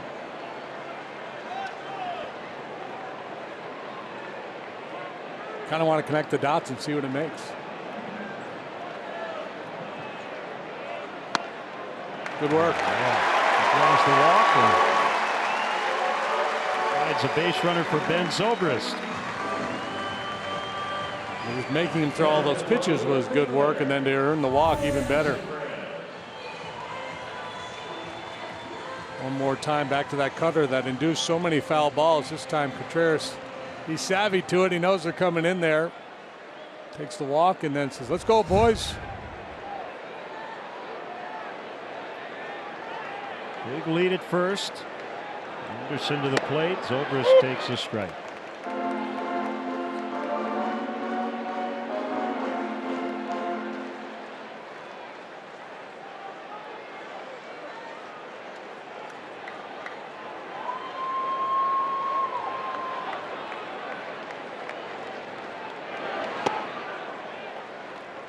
A little low.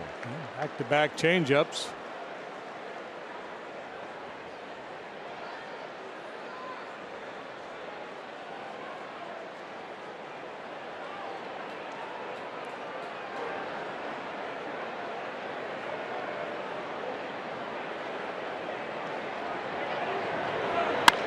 Down ball to third. That's 1. That's 2. A 5-4-3 inning killer. Rizzo with a home run gets the Cubs on the scoreboard. His second in 2 days. Cubs trail 4-1 after 4.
Miller Lite is right across the street. Bernie's Tap and Grill. If you aren't heading to Wrigley Field, watch today's NBC Sports broadcast at Bernie's Tap and Grill.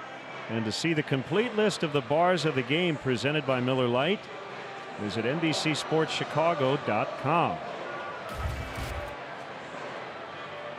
Can you do this, JD? Oh, Jimi Hendrix of beer. –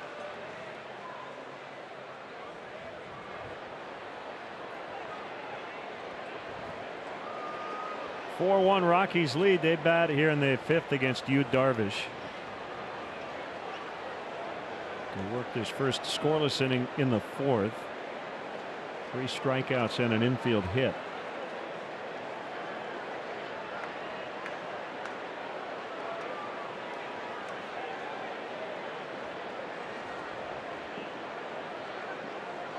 Travers Story to lead it off. And he punishes one way back, and it'll go. So the Rockies get that run right back on Story's 7th of the season. And he snaps an 0 for 13 in the process. Elevated fastball, and that's a high risk, high reward pitch. He'll swing through a lot of these. He strikes out a bunch, but he was ready for that heater. That's still an impressive swing of the bat. That's letter high right there. And the guy who's throwing 95, 96 miles per hour. He was able to barrel it up. Ford home run replay. Nice barehanded grab by that fan in the bleachers. 5-1. Har's had a big day. 2 doubles and a run. Also a stolen base.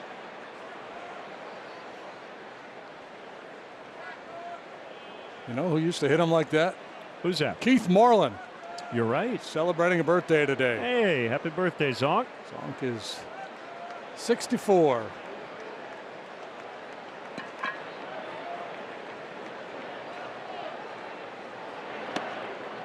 Nice long major league career. 6 years here with the Cubs. During his time here, a .281 hitter. Lifetime .279, 12 seasons. Phillies, Cubs, Padres, and finished up with Detroit and Baltimore. We enjoyed Zonk working and traveling with him. He was doing Cubs radio. Great dude. Yeah, Zonk played college football at the University of Texas as well as baseball.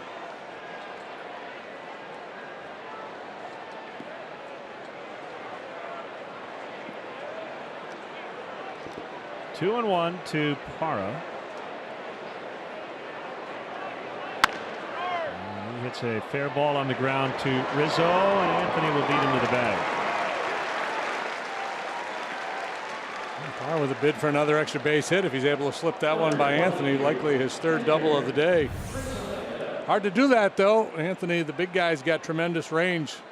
Goes to the line very well. Brian, we're talking to Brian Butterfield this morning about that very thing, and he's marveling about Anthony's mobility out there for such a big, strong guy.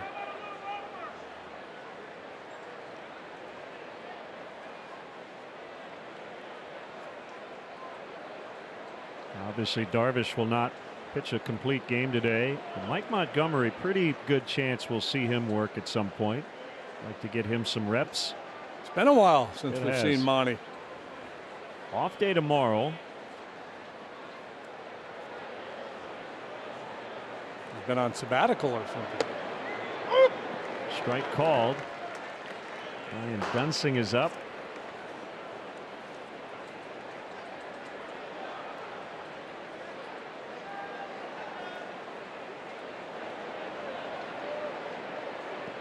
Darvish with an 0-1 serve, and Iannetta held on a curve. They've gone to the 9th in St. Louis. Bud Norris now on. 3-2 Cardinals over the White Sox.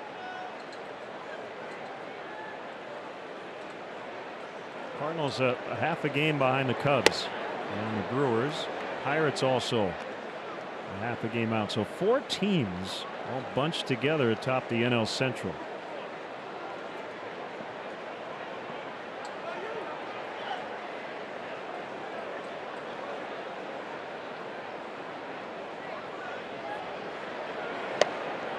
2-2.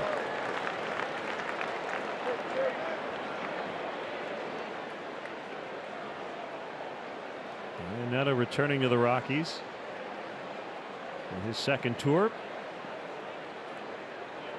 Got a 2-year contract. He was part of that group that went to the World Series in 2007. Deep center. Almora back on the warning track, and it's in the bleachers. Another Rockies home run. Number 3 for Iannetta. 6-1. Ball was down, but he put a good swing on it. We talked about Iannetta, not a guy who's hit for a lot of average in his career, but he does have power. This one rides the wind a little bit. The Ford home run replay. It's a 2-seamer, trying to go to the outside part of the plate, and he just continues to run middle in. But you see the angle of attack there by Iannetta as he drops the head on that one.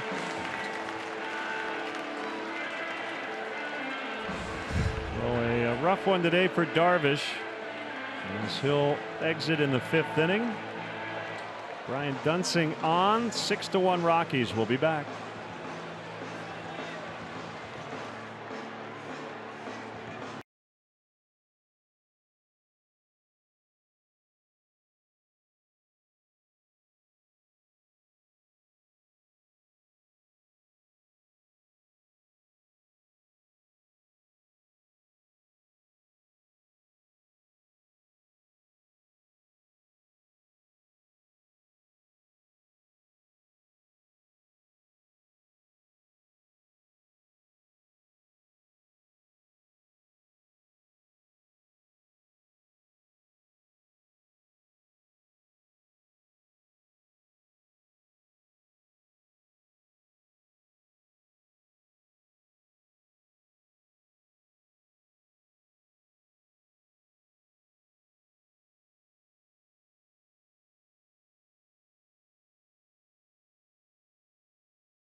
'98 NBC Sports Chicago went to Sammy's home to discuss that magical year and much more. Don't miss Sosa, a Facebook Live event tonight at 7 on the NBC Sports Chicago Facebook page.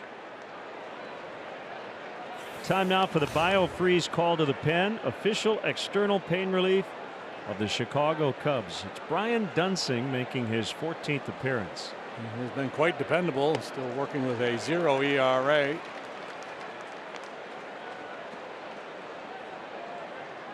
Worked a third of an inning in game 1 of this series.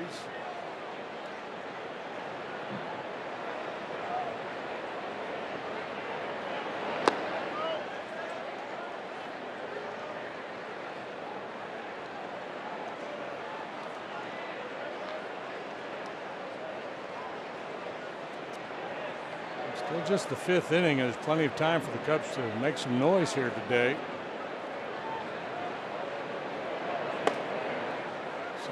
They have to find a way to shut down the Rockies.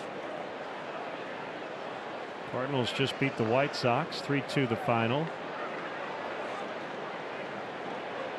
Red Sox beat Kansas City 5-4. Mookie Betts hit 3 home runs. Diving stop, Rizzo, and he'll get it to Dunsing just in time to beat Castro. Rizzo's been all over the place today defensively. It's just spectacular. Got done talking about his range to the line. This time he goes the other way. Good feed too. That's not an easy play at all. A tough angle to make that throw to a moving target.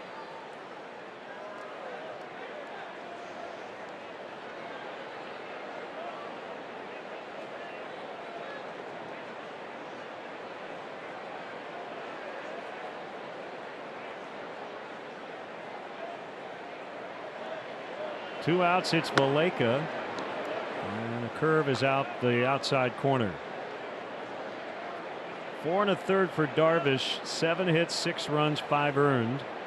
He walked 3, struck out 8, and allowed the 3 home runs.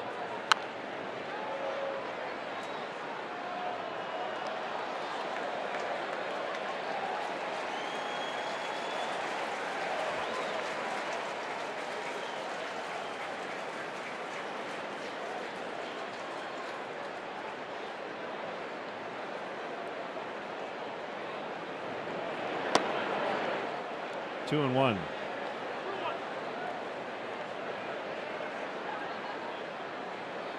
Indians beat Texas 12-4. That just went final.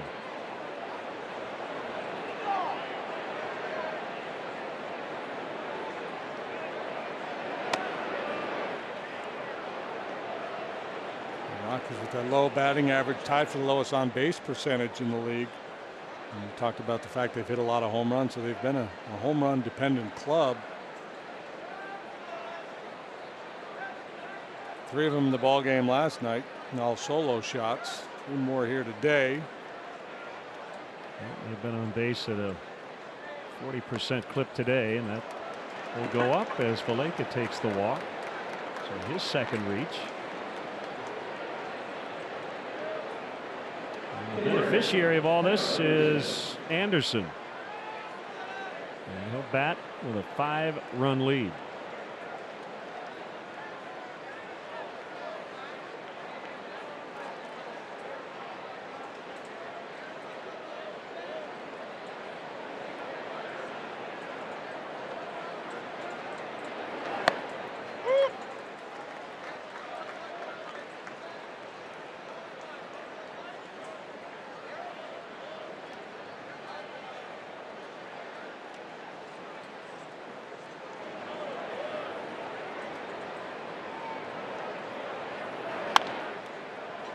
Top foul back out of play.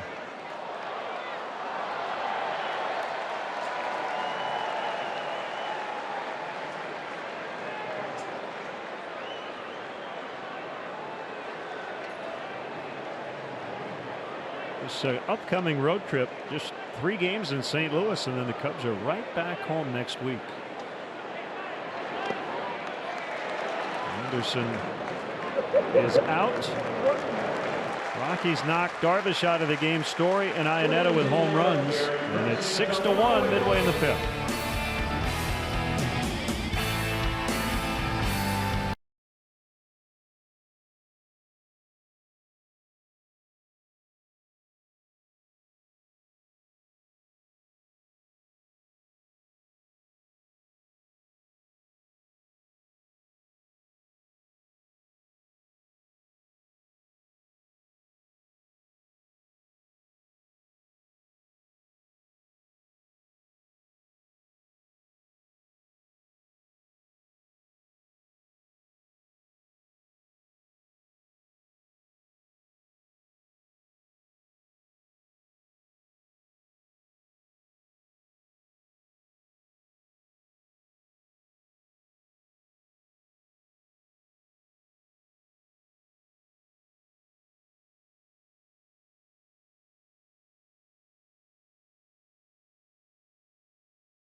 Xfinity X1 customers say show me the Chicago Cubs into your X1 voice remote and get live team stats on your TV.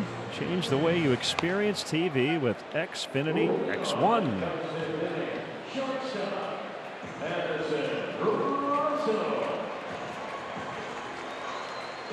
It is a 6-1 Rockies lead here in the rubber game. They're trying to get a season series split. With the wind blowing out and a warm day, you're never out of it. What's the biggest deficit the Cubs have overcome this year? Well, they were down 10-2 against the Braves. That's right. That was it. They won 14-10.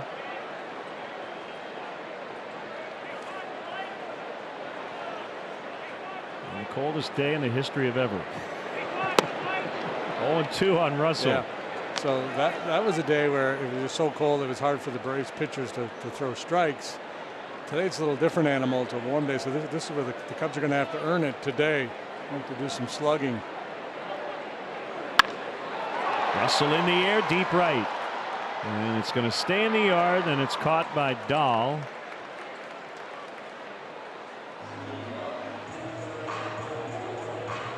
So a loud first out, and it'll bring up Hayward.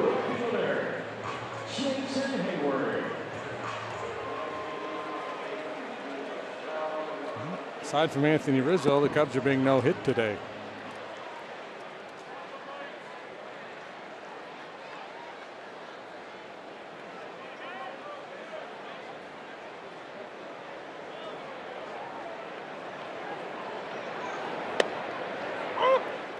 Didn't have to be. The other thing to consider when the wind blows out here, it's not that if you just get the ball up in the air, the wind will push. In a very open concourse area. When we were walking out of the park last night, I don't know about you, I almost got knocked over by that wind. My car was shaking in the wind last night. Yeah. I stopped at a stoplight.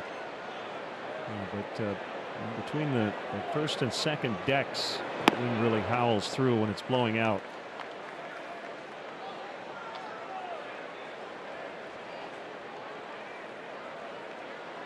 Doing some digging on Jason the other day. All of his hits so far this year have come on fastballs. It's kind of odd. Yeah. He strikes out. He's 0 for 2. And Ian Happ will bat for Dunsing. And Mike Montgomery, the next man up, as he's getting loose.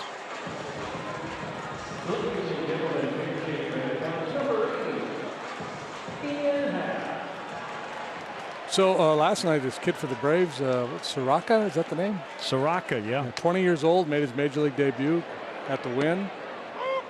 Or Soroka. I believe it's Soroka. 6 scoreless, I think. Today, Fernando Romero for the Twins for the first time, 5 2/3 scoreless. He shut out Toronto.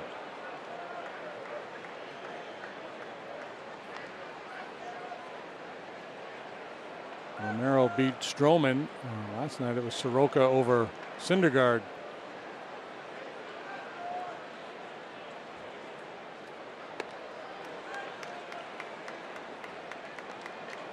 I do not mean to make you feel old, but what year did you start your broadcasting career? 1997. Mike Soroka was born in August of 1997. Now there's so many things that make me feel old. That's not one of them. Yeah, it's far down the list.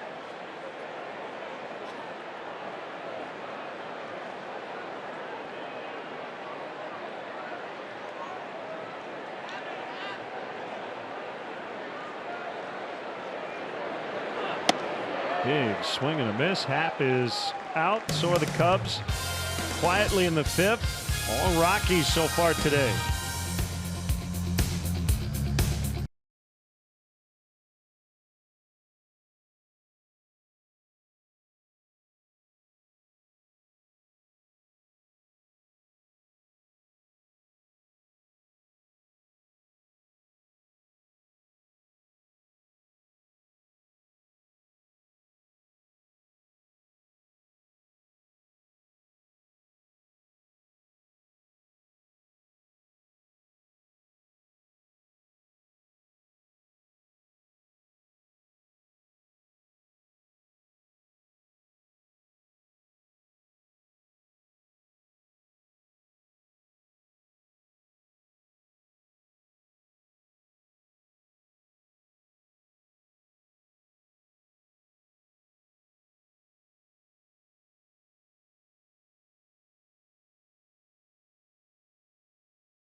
Welcome back to Wrigley with this Miller Lite game report. Albert Almora Jr. covering a lot of real estate in center field these days. Of course, we've seen 4 balls already leave the park this afternoon, but had a chance to catch up with him this afternoon and just ask what the biggest difference has been confidence-wise between this year and last. For me, it was I was playing a little timid last year. I didn't want to fail, you know, and I didn't want to let the guys down. But that's not me. That's not me, and I feel like I could help way more if I just go out there and do crazy things, or, you know, that's the way I put it. Just, you know, lay out for balls. Maybe I don't have to. Maybe I just have to slow or dive and stop right away and get up and throw. Stuff like this. I don't care how people look at me when I do things. That's just me out there, and that's why they picked me and where they picked me, and that's why I'm here. So it's an easy job for me. Well, we've seen the defense spark the offense before, guys. Maybe Albert Almora Jr. will make a big play here and start something offensively. And enjoying some CCR in the clubhouse. Very nice. Thanks, Kelly. 1-1 count on Blackman. We'd like to welcome all our viewers watching and streaming the Cubs game on NBC Sports Chicago on Wellman Cooperative Telephone Company in Wellman, Iowa.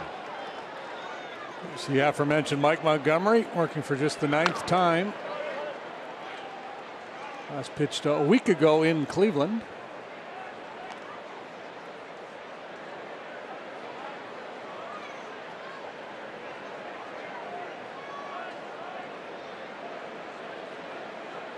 Rockies lead this game 6-1.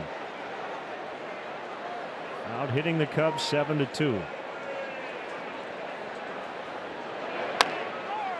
Hooked on the ground. That's a fair ball. Rizzo will underhand to Montgomery. And they got him. That was close-ish.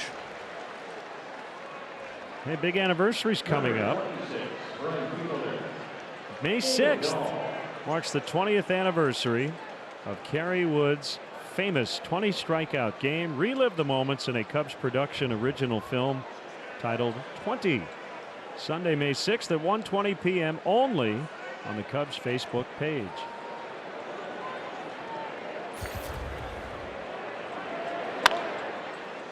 Ground ball to a wheeling Javier Baez as he gets Dahl. So that'll be Sunday afternoon on the Cubs Facebook page, and the Cubs will play that night against the Cardinals in St. Louis. You're in it, I believe, correct? Yeah, I was sat down and chatted with the boys for a little while. What's the first thing that comes to mind when you think of Kerry Wood's 20 strikeout game?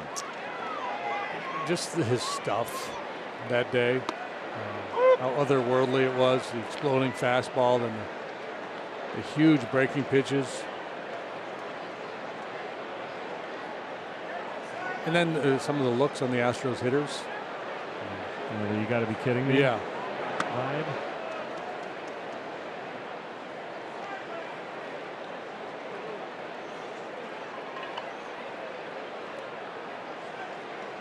It was one of those games early on. We thought, okay, here we go.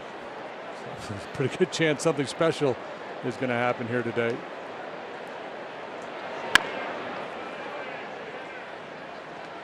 When you talk about that game, invariably the fact that he gave up a hit comes up, and I don't think that diminished it at all.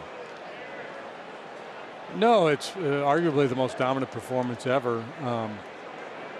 The nature of the hit was a ground ball. Into the corner, Arenado. And his second hit today. Home run and a double. And the ball's hung up in the ivy. So just letting everybody know that was the case. Wisely did not go hunting for it until it was declared dead. So a 2-base hit for Arenado. Yeah, I mean, obviously, if that's a no-hitter, historically it takes on even more importance. But just in terms of the dominating nature of that performance, one ground ball to the left side of the infield that eluded Kevin Ory. That's right. That was it.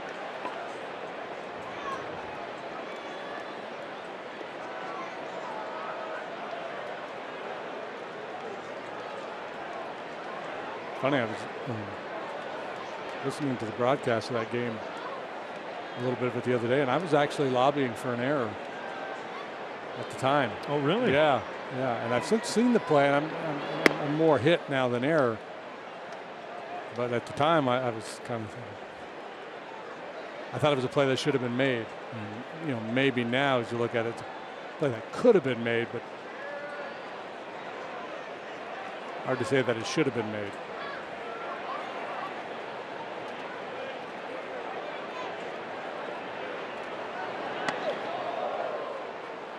The Astros actually did okay on balls in play that day. Yeah, well, Right?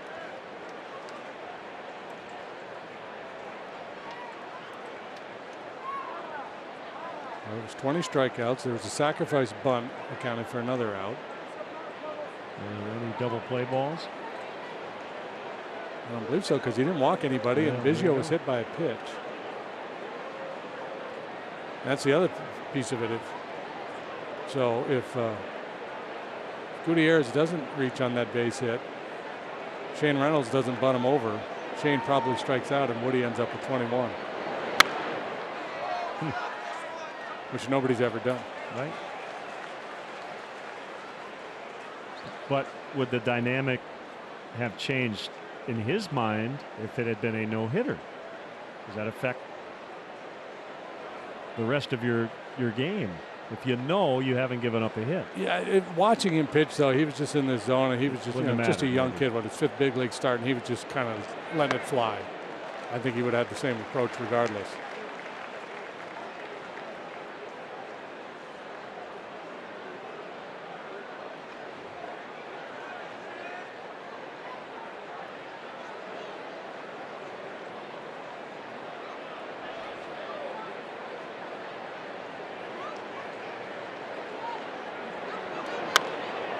Popped up on a 2-2, but this will make the seats off to the right.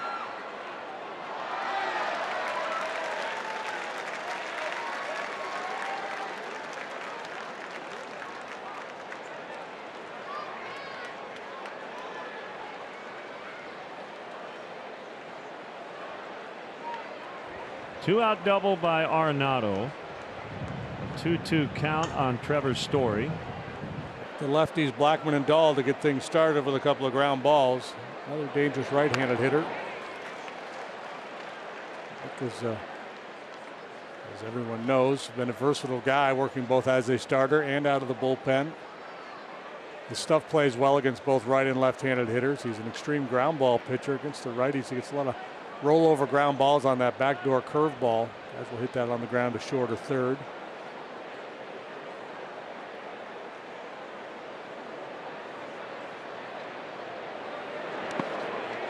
Story swings on a breaking ball in the dirt. And the Rockies are finished in the 6th. They've got a 6-1 lead.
and an official Cubs MasterCard debit card only available at your local Wintrust Community Bank.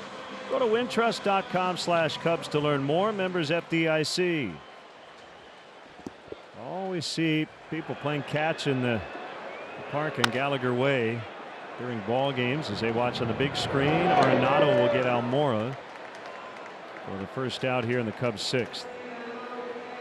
Yeah, this seems like go time. Down 5. Third go around for the Cub hitters against Anderson. See if they can figure him out. Anthony Rizzo has, nobody else has.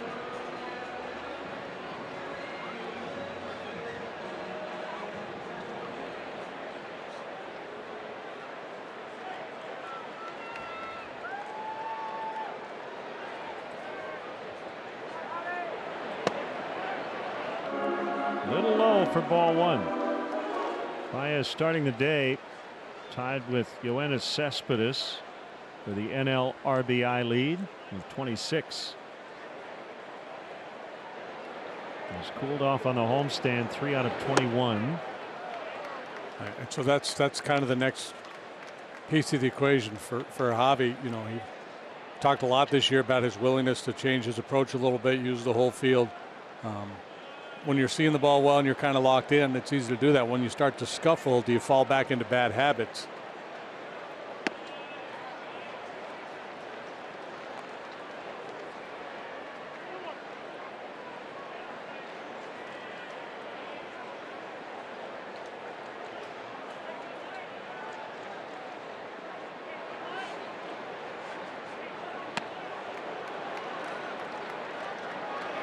Two and 2 the count. Anderson has been very good today.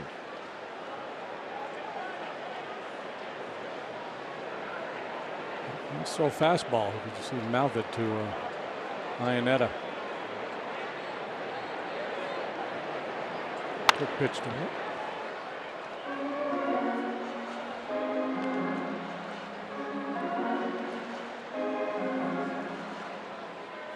Using all of his tools today.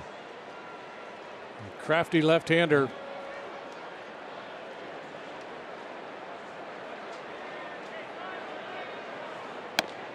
And got him on a high one. The frustration starting to kick in. Check out the variety of luxury premier options that Wrigley Field has to offer, like the Dell EMC Legends Suite, which includes an all-inclusive suite experience. And best of all, a visit from a former Cub player. Visit Cubs.com/premier for an option that fits your needs.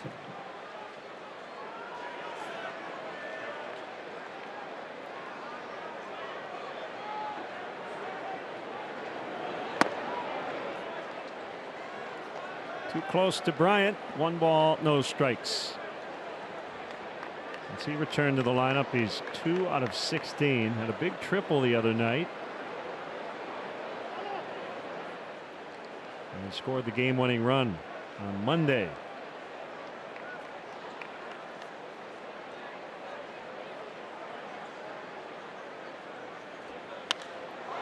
High drive, left field, way back and gone. A home run. His third. 6-2 now. Anderson tried the quick pitch again, and it was a fastball down, and Bryant was ready for it. Ford home run replay shows Chris Bryant going deep for the 3rd time.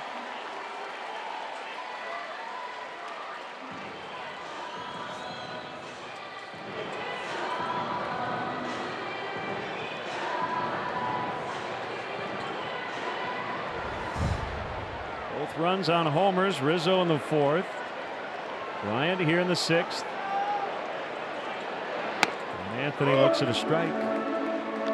First home run for KB in a while. April 7th at Milwaukee, the last time he went deep.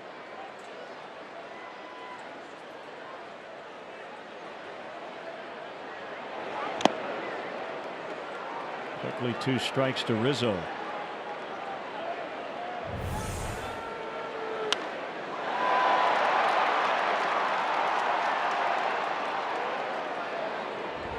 Just enough to get it out. That's all right.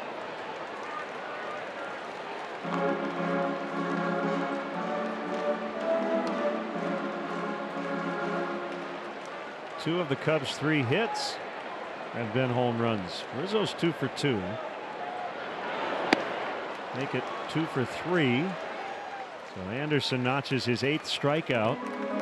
Bryant takes him deep, and we head to the 7th inning. It's 6-2 Colorado.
Your next social gathering, plan a day or evening at Wrigley Field. Enjoy special perks only available inside the ballpark. The Cubs offer special ticket packages of groups of 15 or more.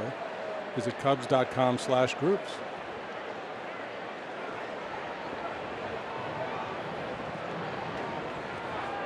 Mike Montgomery in his 2nd inning of relief. Missing Parra, Iannetta, and Castro. First pitch strike. We're in the 7th. Radio guys will sing the stretch today.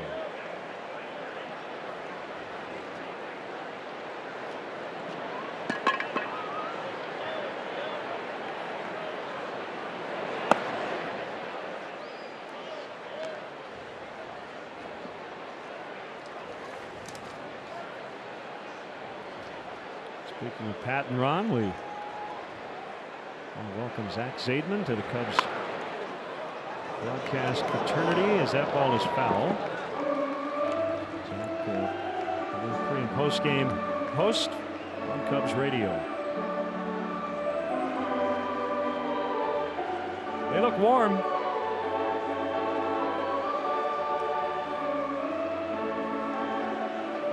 They're not going to take those windows out because they're fearful there's another cold snap coming. They might be right.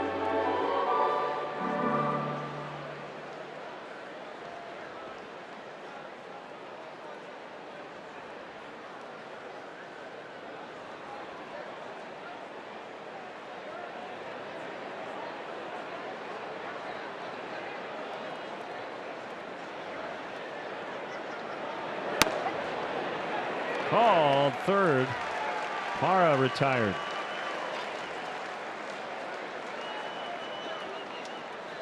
Montgomery may have gotten a break there.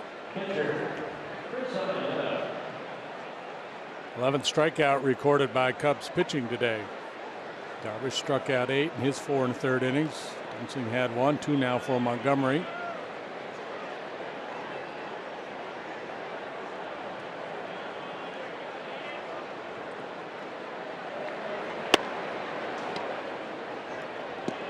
So there's been a lot of talk around our fine game. Folks lamenting the fact that there's not enough action. The ball's not being put in play enough. Walks, strikeouts, a lot of home runs. I'm not advocating for this, just food for thought as people talk about different ideas. What if there was some punitive thing, you know, for if you strike out 10 times in a game or whatever? Right, change some hitters' approach. Like on that, if you strike out 10 times, the next half inning the other team starts with a man on first base. Right. Let's see the bunt come back. I mean, it's a dumb idea. High drive, Almora on the edge of the warning track, and he's got it. Zionetta just missed his second of the day. Talking with the radio guys today on the score. Number 6, the second baseman. And I really hate the idea of trying to fundamentally change the game and do something with a mound or balls and strikes or strikeouts, as you said. We've talked about the actual ball a little bit. Maybe that's the answer. Taking a little of the liveliness out of it. And the problem with that theory or idea is that I'm not sure a lot of people would agree with that. Whatever the standards are for the ball and how it's currently made, it feels like it's on the lively end of that spectrum. Yeah. Can we take some juice out of the ball, so to speak, itself, without fundamentally changing the game? So it's tougher to hit home runs. Therefore, players are incentivized to shorten up, make more contact. I'm not talking about dead ball era baseball, but that's, you know, back in the day. I mean, guys were up there with split grips on their hands and they were just punching the ball.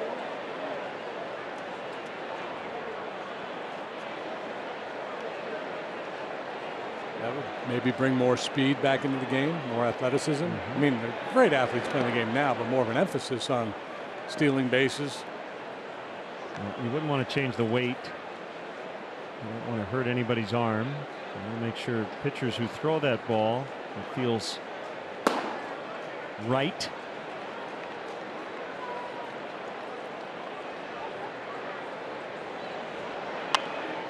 Yeah, I don't know the science of if you'd be able to do it enough where it would have a significant impact on how the game is played. Right.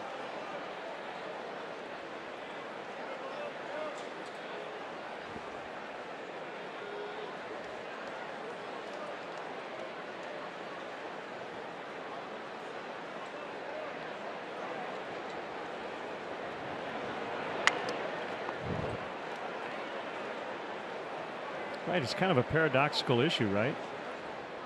Because when you think about a lively ball, you think more runs. But that's not what's happening. It's more home runs, more strikeouts, more walks that we've seen, and fewer balls in play. So it's like you want more action, but you don't necessarily want 8 home runs a day. Rizzo again. Safe.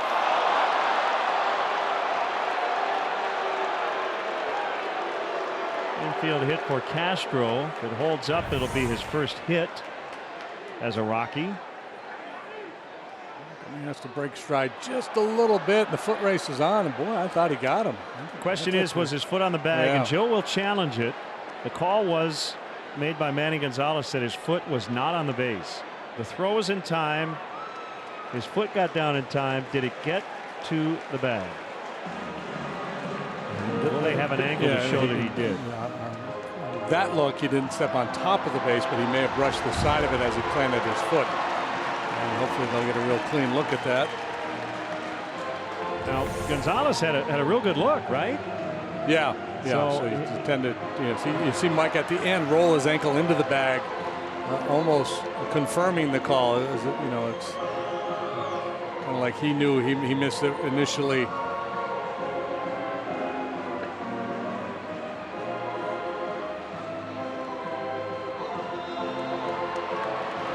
Watch at the end of the play how Mike kind of rolls his ankle towards the base to make contact with the bag.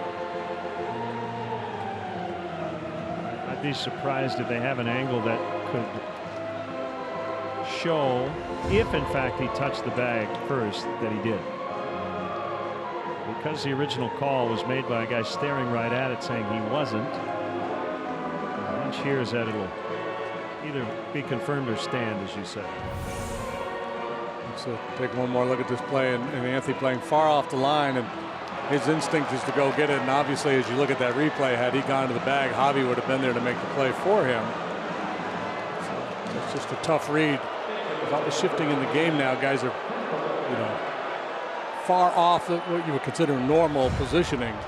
So it is an infield hit for Castro. The call stands. Crowd didn't like it.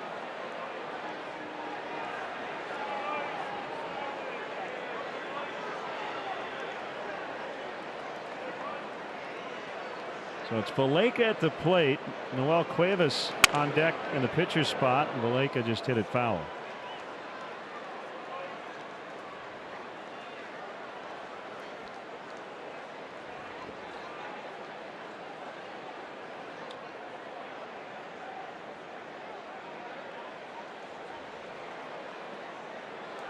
We were talking about the Valleca family earlier.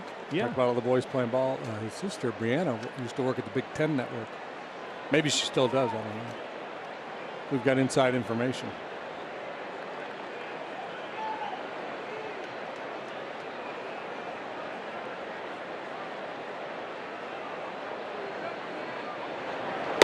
Swing and a miss.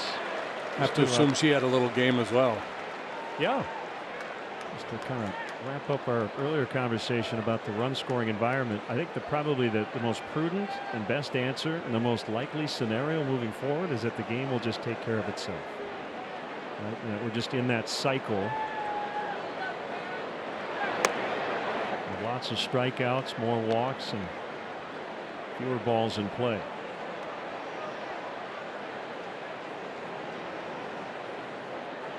Not saying it will happen, but that's generally how it's gone over the decades and centuries. There's a ground ball, and Russell will get it to Baez, and we'll have the 7th inning stretch brought to you by St. Xavier University. Let's go over to the radio booth.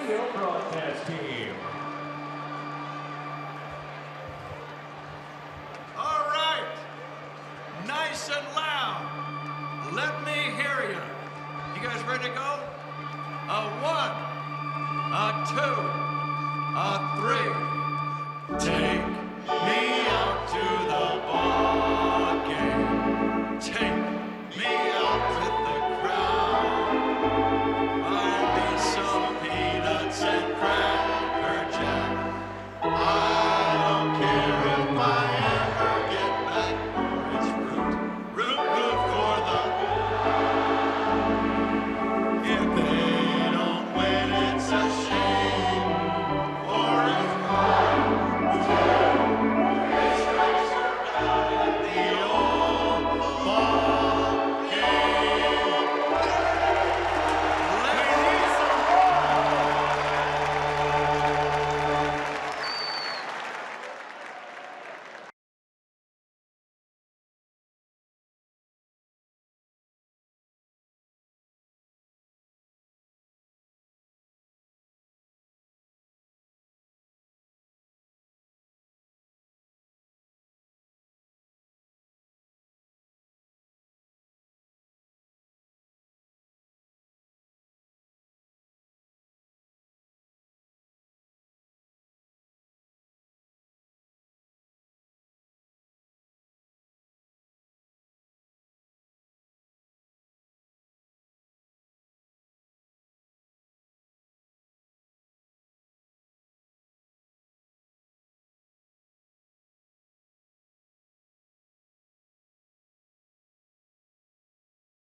Anderson is going to be lifted for pinch hitter.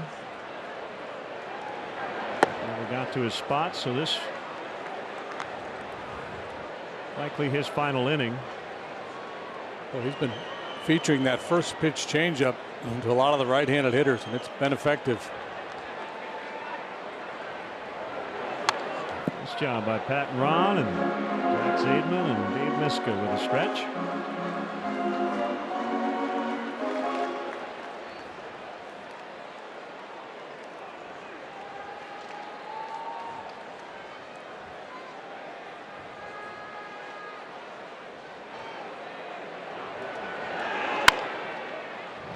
Bouncer to the shortstop, Story.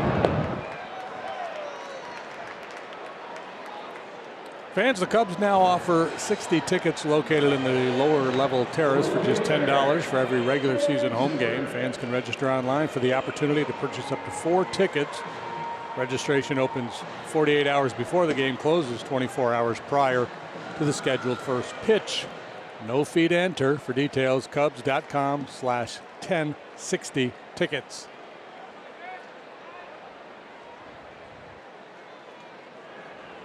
Zobrist has struck out and hit into a double play, and he takes a pitch low.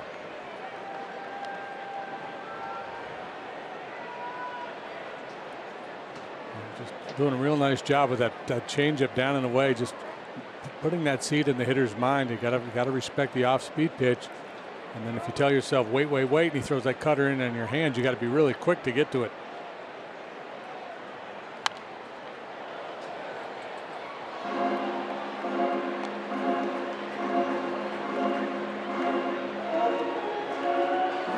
Well, veterans getting ready in the Rocky pen.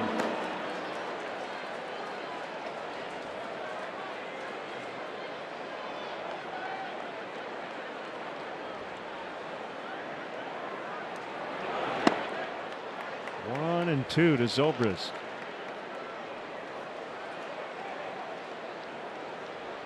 Tigers just walked off the Rays in the 12th, 3-2 final. Giants lead the Padres 3-2, bottom of the 3rd in San Francisco.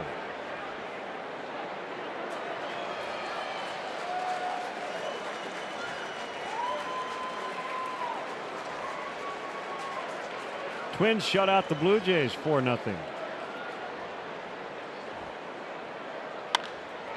Fly ball well hit left field. Not well enough. Parra's got it.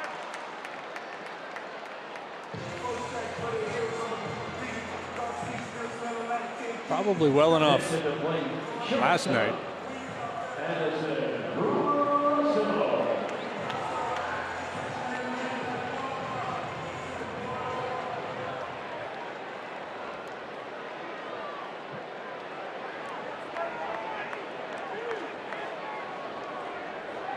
Russell has struck out and flied to the warning track in right. And there goes the bat.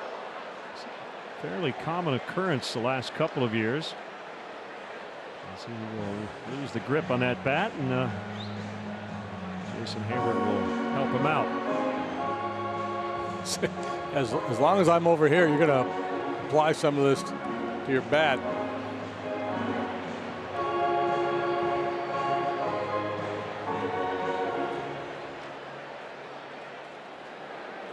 Gary Pressey with Hang On Sloopy. Good tune. And the chords. Yep.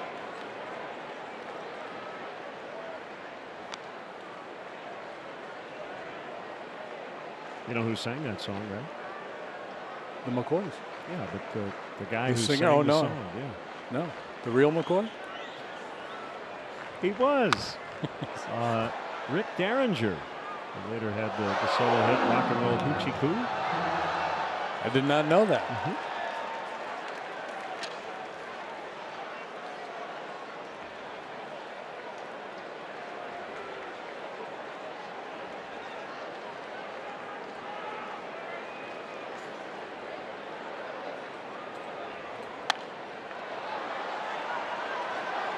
He was 17 when he sang that song.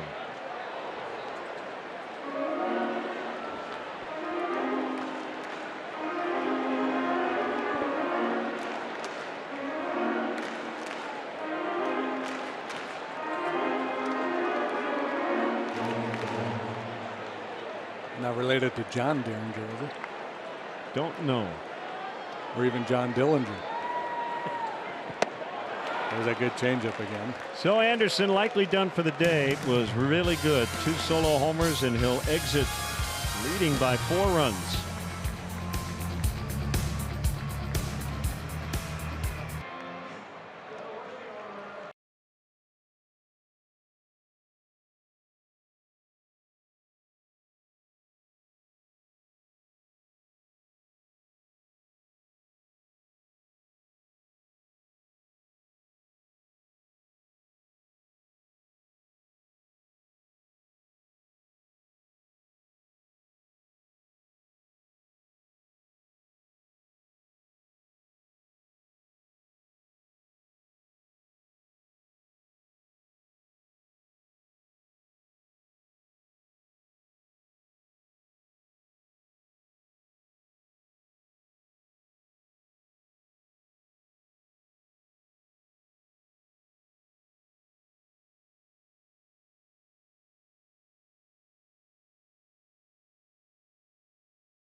Game report on another beautiful day at the friendly confines, and guys, I have ventured up to where I can get a nice breeze up here on the Jim Beam patio. Now the Cubs hoping for some of this weather on their day off tomorrow as they get to enjoy that and then make their way to St. Louis for a 3-game set this weekend with the Cardinals, and Friday night's opener will be right here on NBC Sports Chicago. Take a look at your Verizon projected starters.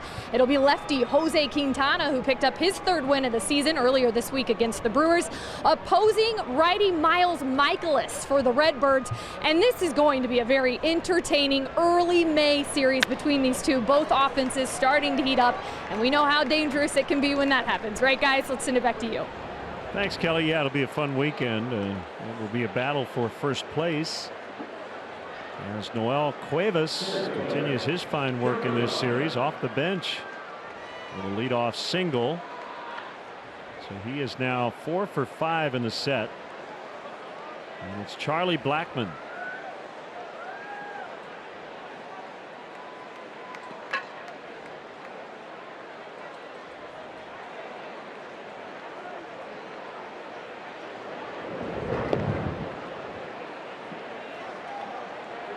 Yeah, Michaelis, a real interesting story is he went and pitched in Japan for 3 seasons with the Yomiuri Giants, and it was terrific. Back in the States, off to a good start with the Cardinals. Pretty good bidding war for his services, was there not? Yeah, he got a 2-year deal. So Luke Farrell, who got his first major league win on Monday, getting loose in the Cubs bullpen. 2-0 on Blackmon.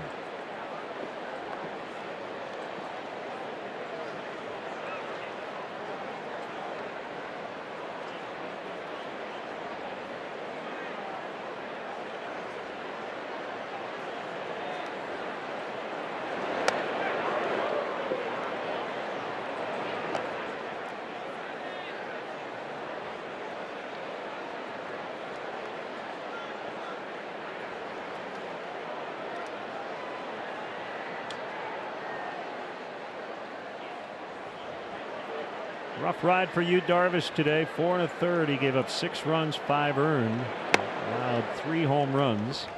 And Montgomery in some trouble here in the 8th. First 2 men have reached a single and a walk. Anderson today, 7 innings, 3 hits, 2 runs, solo home runs. He walked 1, struck out 9. That's 1 short of his career best.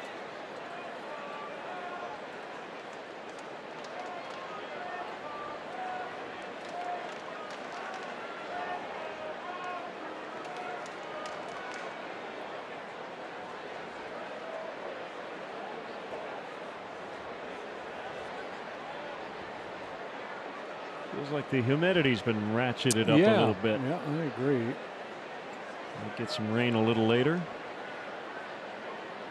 84 degrees when we started.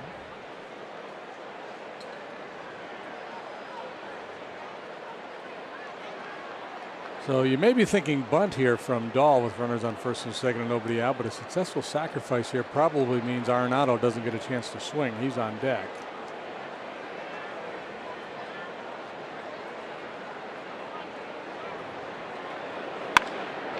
Driven left field. Zobrist makes the running catch, and the runners will retreat.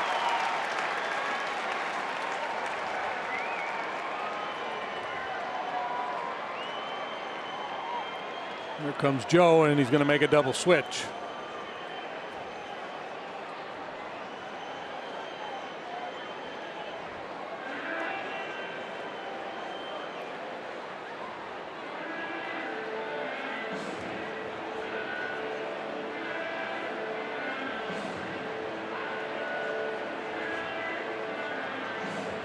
So right-hander Luke Farrell will come in. And we will get the rest of the changes when we come back in the 8th inning.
That will have you wanting to play it again. RBI Baseball 18 delivers all new franchise mode and much more.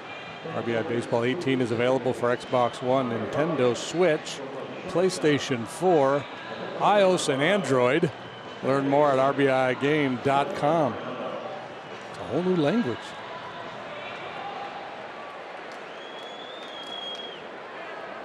A biofreeze call to the pen. It is Luke Farrell coming off his first major league win. Yeah, it looked really good the other night. Good, lively four-seam fastball. Cuevas a runner at second. Blackman is at first. Just 3 appearances since being called up from AAA.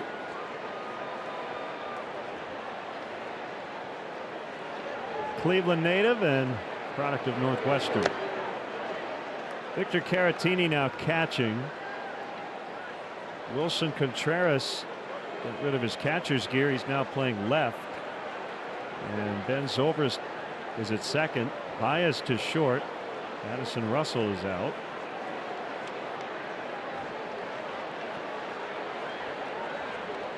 Other than that, everything is the same.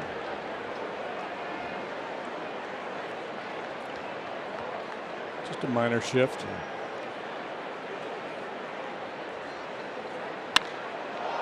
Pummeled and way out of here. And it will bounce on the Waveland. That ball was massacred by Arenado. He's got 2 homers, a double, 5 RBIs here today. He's hit 5 home runs against the Cubs in 6 games.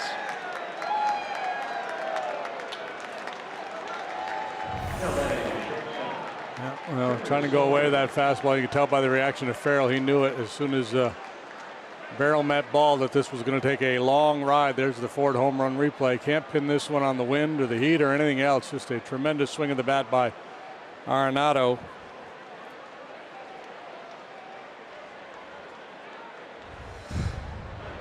Two of those runs will be charged to Montgomery, and it's now a 9-2 ball game. So the Rockies have hit 7 home runs the last 2 days.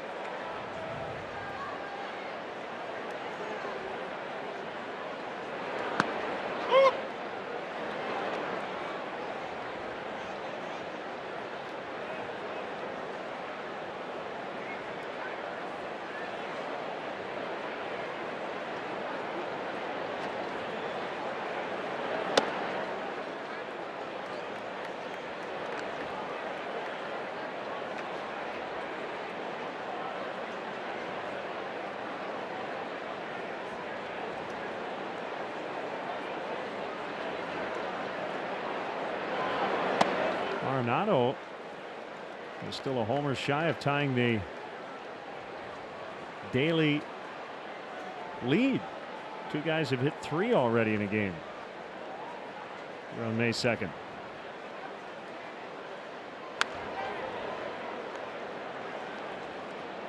Mookie Betts and Edwin Encarnacion in separate games hitting 3 homers. The last time that happened, Deoner Navarro of the Cubs against the White Sox.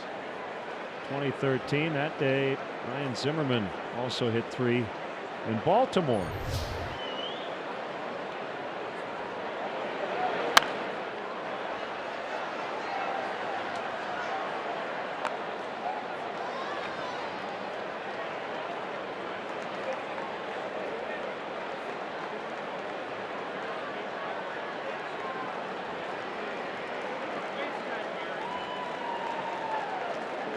Full count on Story.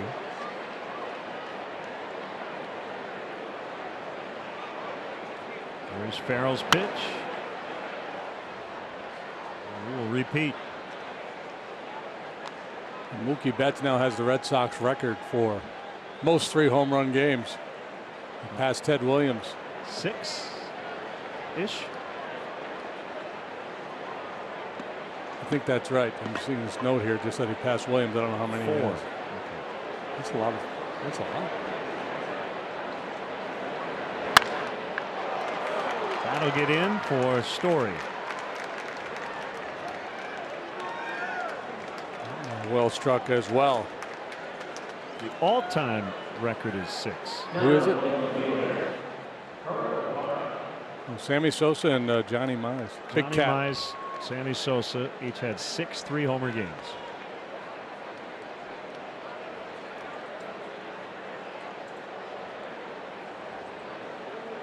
Small handful have hit 4.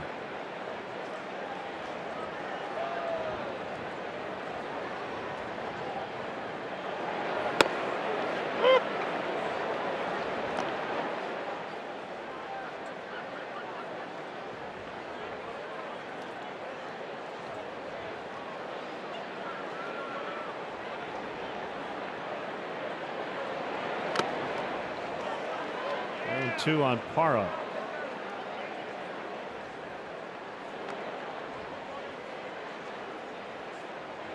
Six American leaguers have hit 4 in a game. 12 National leaguers. So 18 times. Most recently, J.D. Martinez last September for the Diamondbacks. So you have the whole list? I do. All right. Josh Hamilton. Mm-hmm. Hawked in the left. Story will hold at second. Now he's going to move as Contreras let it get by him, and that will cost a run. 10-2.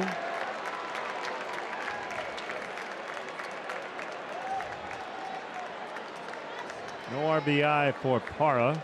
He's at third base. Single and an error on Contreras. 3-hit day for Parra. Wilson gets over there in good shape. Just whiffs on it. All right, so J.D. Martinez, Josh Hamilton, Bob Horner, right? There was a Sean Green. Sean Green. Mike Cameron was against the White Sox.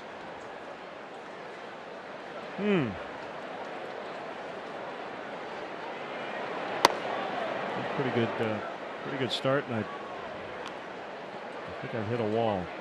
It's a pretty good run. One last year, one very improbable last year. Scooter Gennett. Yes, sir. Have I named all the most recent ones? Martinez, Gennett. Has Chris Davis with a C done it? He has not been done in the American League since Hamilton in 2012. So yeah, you've nailed the most recent ones. Hard hitting Mark Whitten. Right.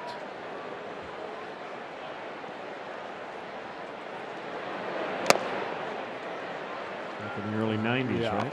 One that occurred here. You'll kick yourself if I Mike tell Schmidt? you. Yep. That 18-16 game in '76.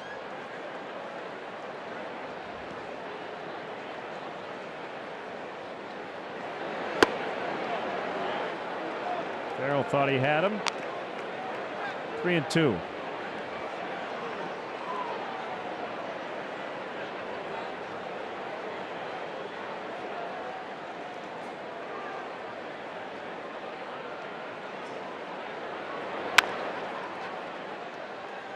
It'll be 11-2. Baez, and a good pick by Rizzo. Not a lot has gone right for the Cubs today, but Anthony Rizzo's defense has. So Ionetta gets an RBI.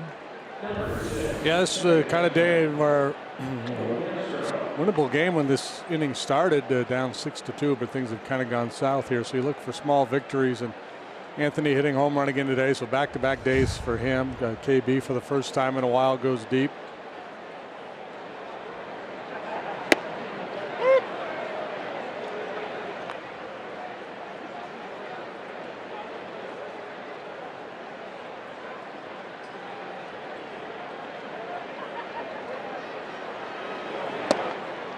Cubs have been in this stretch, and again, earlier in the homestand it was really cold, so it was tough to score a lot of runs, but offensively just have not gotten a lot done lately, and that's been covered up by some outstanding pitching.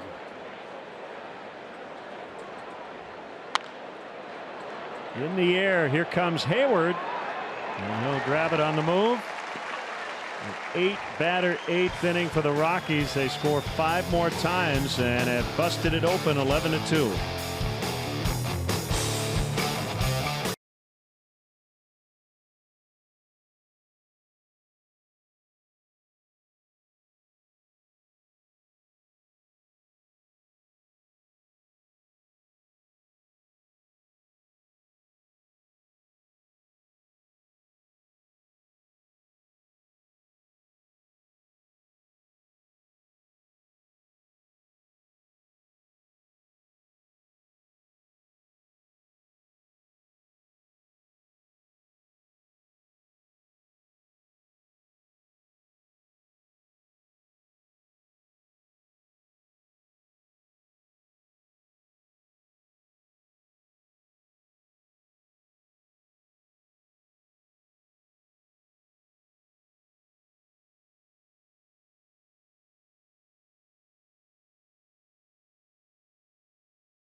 Thanks, Cap. It's been 20 years since Kid K burst upon the baseball scene, striking out 20 Houston Astros.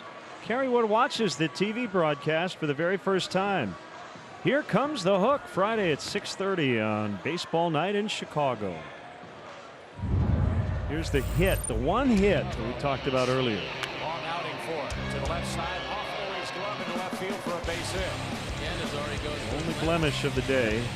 Tip off the glove. And the one thing that. Here's Jake McGee.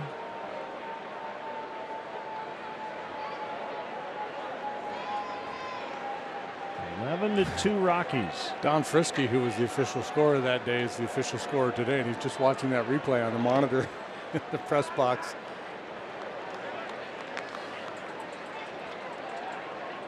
Yeah, I mean, that's a hit. Yeah, it wasn't played really well. You know, it looked a little awkward the way he went off and went after his glove. So, you could say there was, it was a play he could have made. But yeah, I think I'm glad it didn't happen in the ninth. And Don would have been faced with that decision some scorers are faced with in no hitters, right? 1-2. Yeah, well, I think if that happens in the ninth, and again, the scorers are instructed to just call the play in a vacuum. Don't consider all the context. But if that happens in the ninth, you're calling it an error. Swing and a miss. Hayward has had a tough day. 3 strikeouts. Here's Victor Caratini, who came in to catch in the top of the inning in the double switch.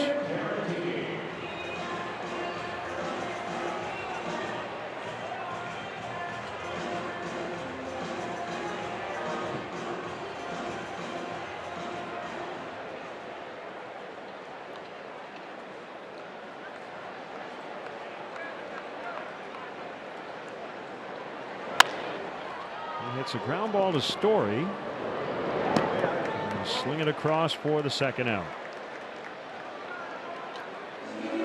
Season high in runs allowed, 11 by the Cubs staff, but certainly can't dampen what they had done on this homestand before today. And considering they haven't scored many runs, averaging about 2 runs a game. Over the stretch to go 5-2 on the homestand, he'll take it.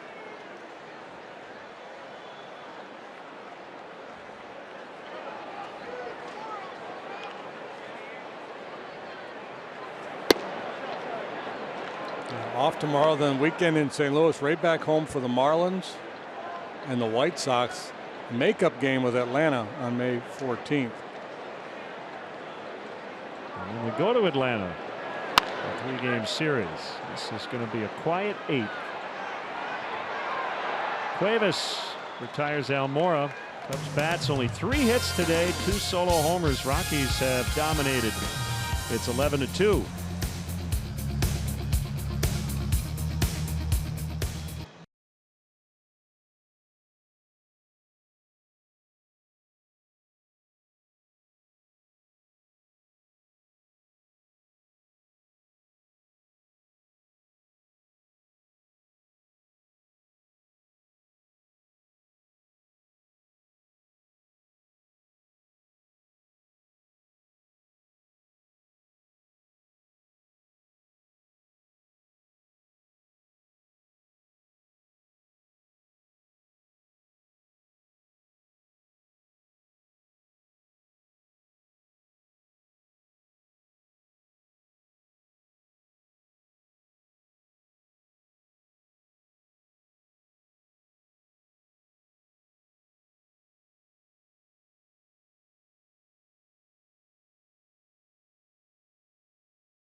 moment.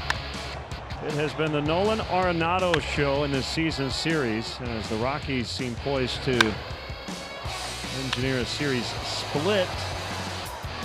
He has hit 5 home runs against the Cubs this season in 6 games, including 2 today. 1-0 the count on Pat Valleca as we play the 9th inning.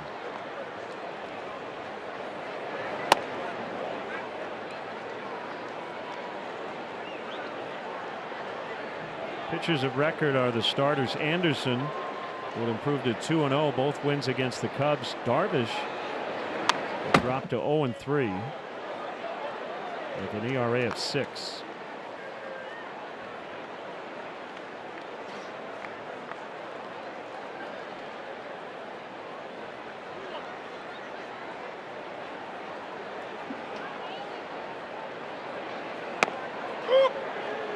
That's a strike. It's 2-2.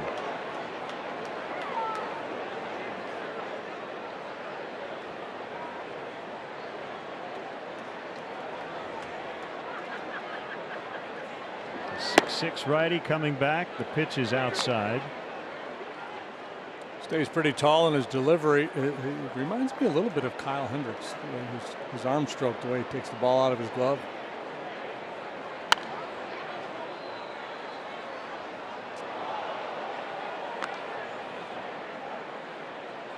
Very scary health issue for Luke. 2009, after his senior year in high school, a benign tumor was removed from his throat. 2 years later, the tumor returned. That ball hit well out into deep right and caught on the warning track. They had to use a photon radiation method to get rid of it for good. He ended up losing a bunch of weight.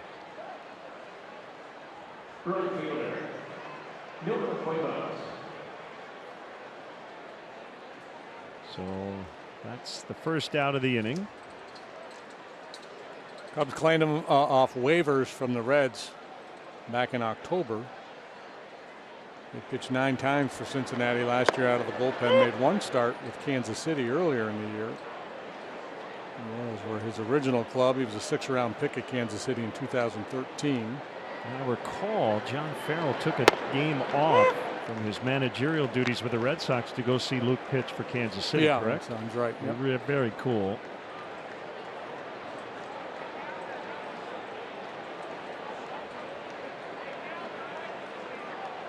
Pops can't miss the big league debut. Yeah, that's for sure. And it's easier to be a parent of a starting pitcher because you know the schedule, you know when they're going to work. Working out of the bullpen, you got to be ready to react at a moment's notice. So, probably every time Luke comes into the game, John getting a text, "Hey, Luke's pitching." Ball cracked into center. Cuevas with another hit, 2 for 2. Came into the game in the 8th. And putting up very big numbers down at AAA when he got called up. That was when we were in Colorado.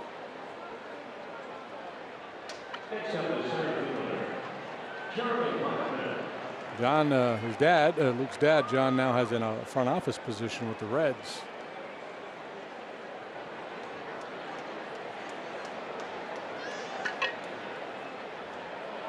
Sixth plate appearance for Blackman. He's reached 3 out of 5. 2 walks, 2 runs, and an RBI.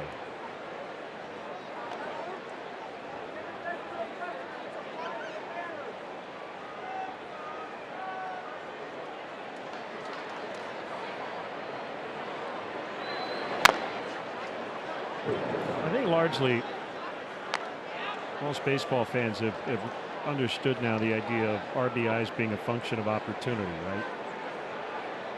But every once in a while you still hear someone say, well, he didn't knock in enough runs. And just look at Charlie Blackman and you can understand what we mean. Zobrist, nice play. He'll get the out.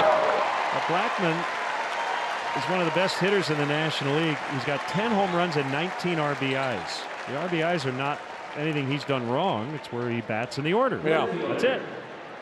Yeah. Before you get too excited about RBI, you have to kind of look a little deeper and See how many at-bats guys have or plate appearances with men on base. Sometimes guys get pitched around. He's driven in himself more than he has his teammates, and that's more on his teammates or where he is in the order than anything else. Early commitment to swing there from Dahl. Well, Buddy Black pointed that out the other day. He was talking about his team's struggles offensively, and the bottom of the order just has not contributed much at all. So understandable that Blackman wouldn't have many chances. These guys hitting 5, 6, 7, 8, just not doing a whole lot.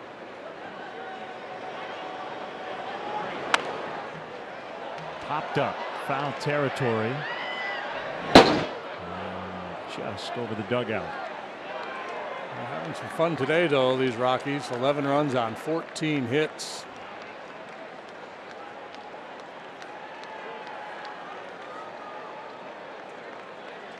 This day just got better.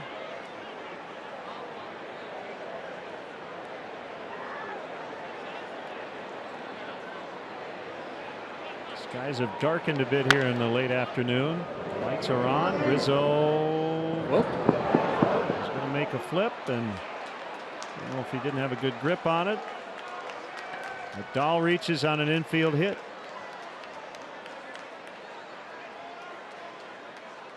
Look from here like he might have a play.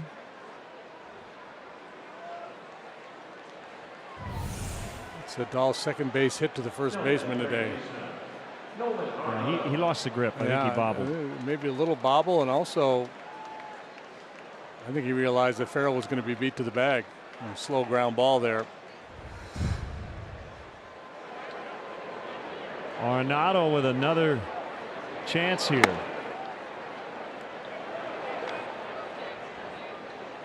Three-run homer to greet Farrell in the 8th.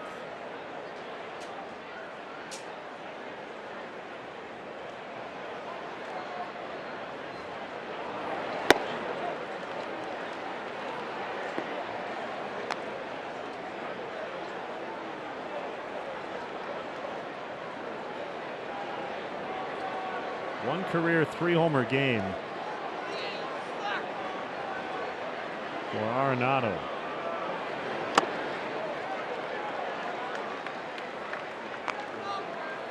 It was dangerous. They were trying to crowd him with that fastball, and he left it out over the plate a little bit.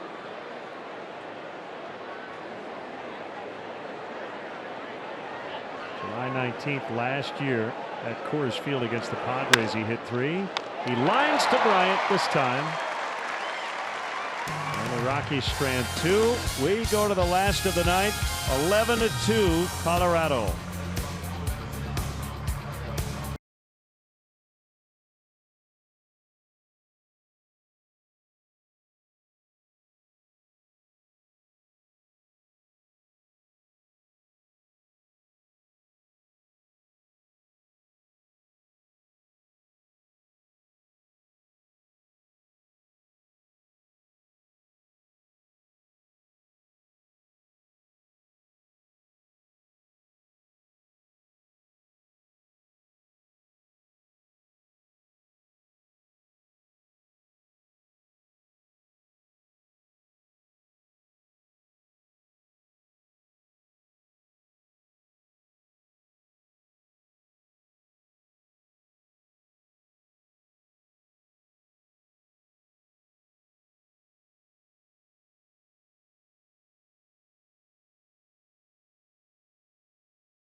The Brizzo combination has gone deep today.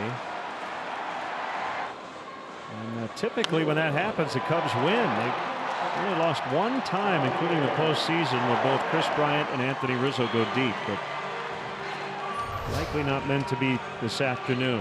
Harrison Musgrave, a rookie left-hander, will take over. Recently recalled, he's pitched once. He's against San Diego.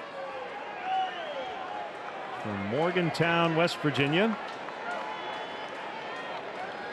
On the University of. Out toward the alleyway, and that will run off the wall. Baez on his way to second. And he's got a double. And he was just able to get back.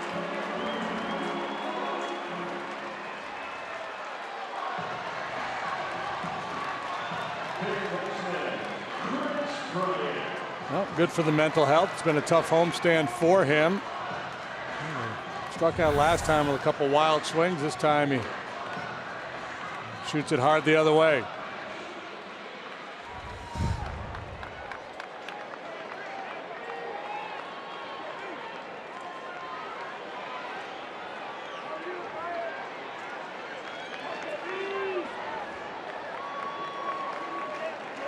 Ryan homered in the 6th.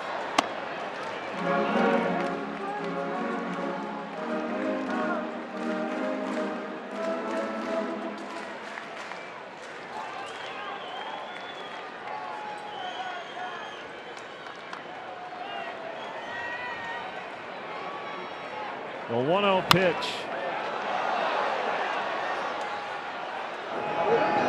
Baleka dropped it. Wynn kept it playable. Baleka will be charged with an error.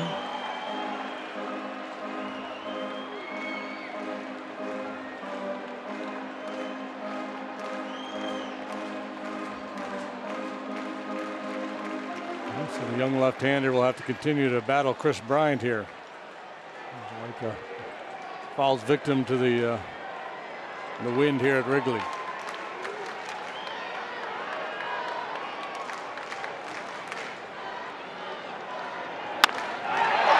Drive to center. Blackman just onto the dirt.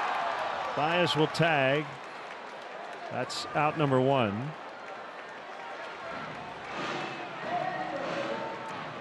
Like the Cubs, the Rockies are off tomorrow, and then a weekend set with the Mets. So they've started this road trip in Miami, went on to Chicago, and now New York. That's 3 pretty good cities. Up, put a little dent in that meal money. Yes, it will. Most of these guys are fairly well compensated. You can probably you added that disclaimer. You can probably make ends meet. Rizzo gets under 1. And Baez will not tag. Can't make the final out at the plate.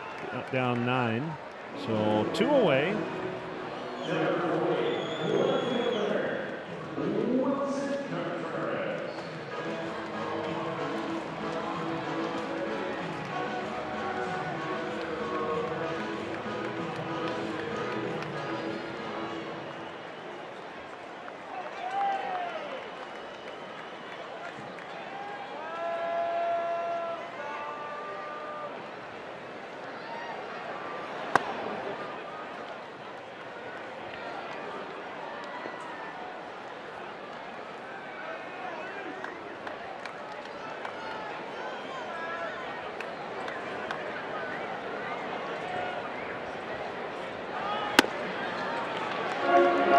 Two balls, no strikes.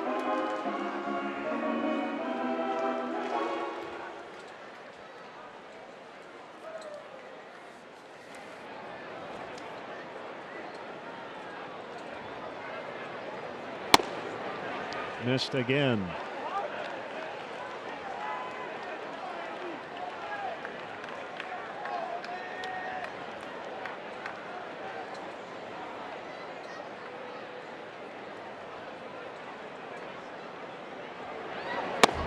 And 3-1. As JD mentioned, just the second major league appearance for Musgrave. Yeah, he's got a 9-run lead here, so he'll likely challenge with the fastball here on 3-1. Threw a fastball, but he took a shot at the outside corner and missed.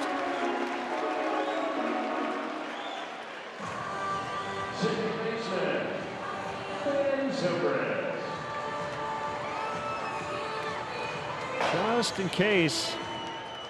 Cubs make it interesting. Wade Davis out there playing catch.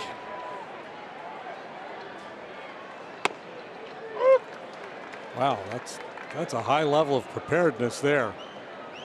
2 outs in a 9-run ball game, and you got the closer up. Well, they're off tomorrow, so could just be he's getting his throwing maybe in anyway. Maybe just want to do a little touch up out there on the mound. That's probably more likely the case. Hey, wait till the game's under control, then get your throwing in if you want to do a little throwing. Contreras just took second. No steal. 0-2 on Zobrist. Here's the pitch. It's outside.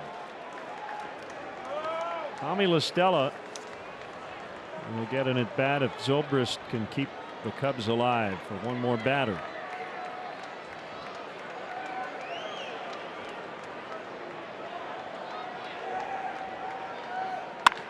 Ground ball to short. That's Trevor Story. And the Rockies take the final 2 games of this series and split the season set 3-3. Cubs go 5-2 on the homestand, and they'll start a series in St. Louis, a half a game behind the Cardinals Friday night. Yeah, I think, there's a lot of encouraging things from Yu Darvish in his last start, and the hope was that he'd turned a corner, and obviously had his struggles here today, especially with the long ball. But again, Darvish not able to make it out of the 5th. That's the 4th time this year that has happened.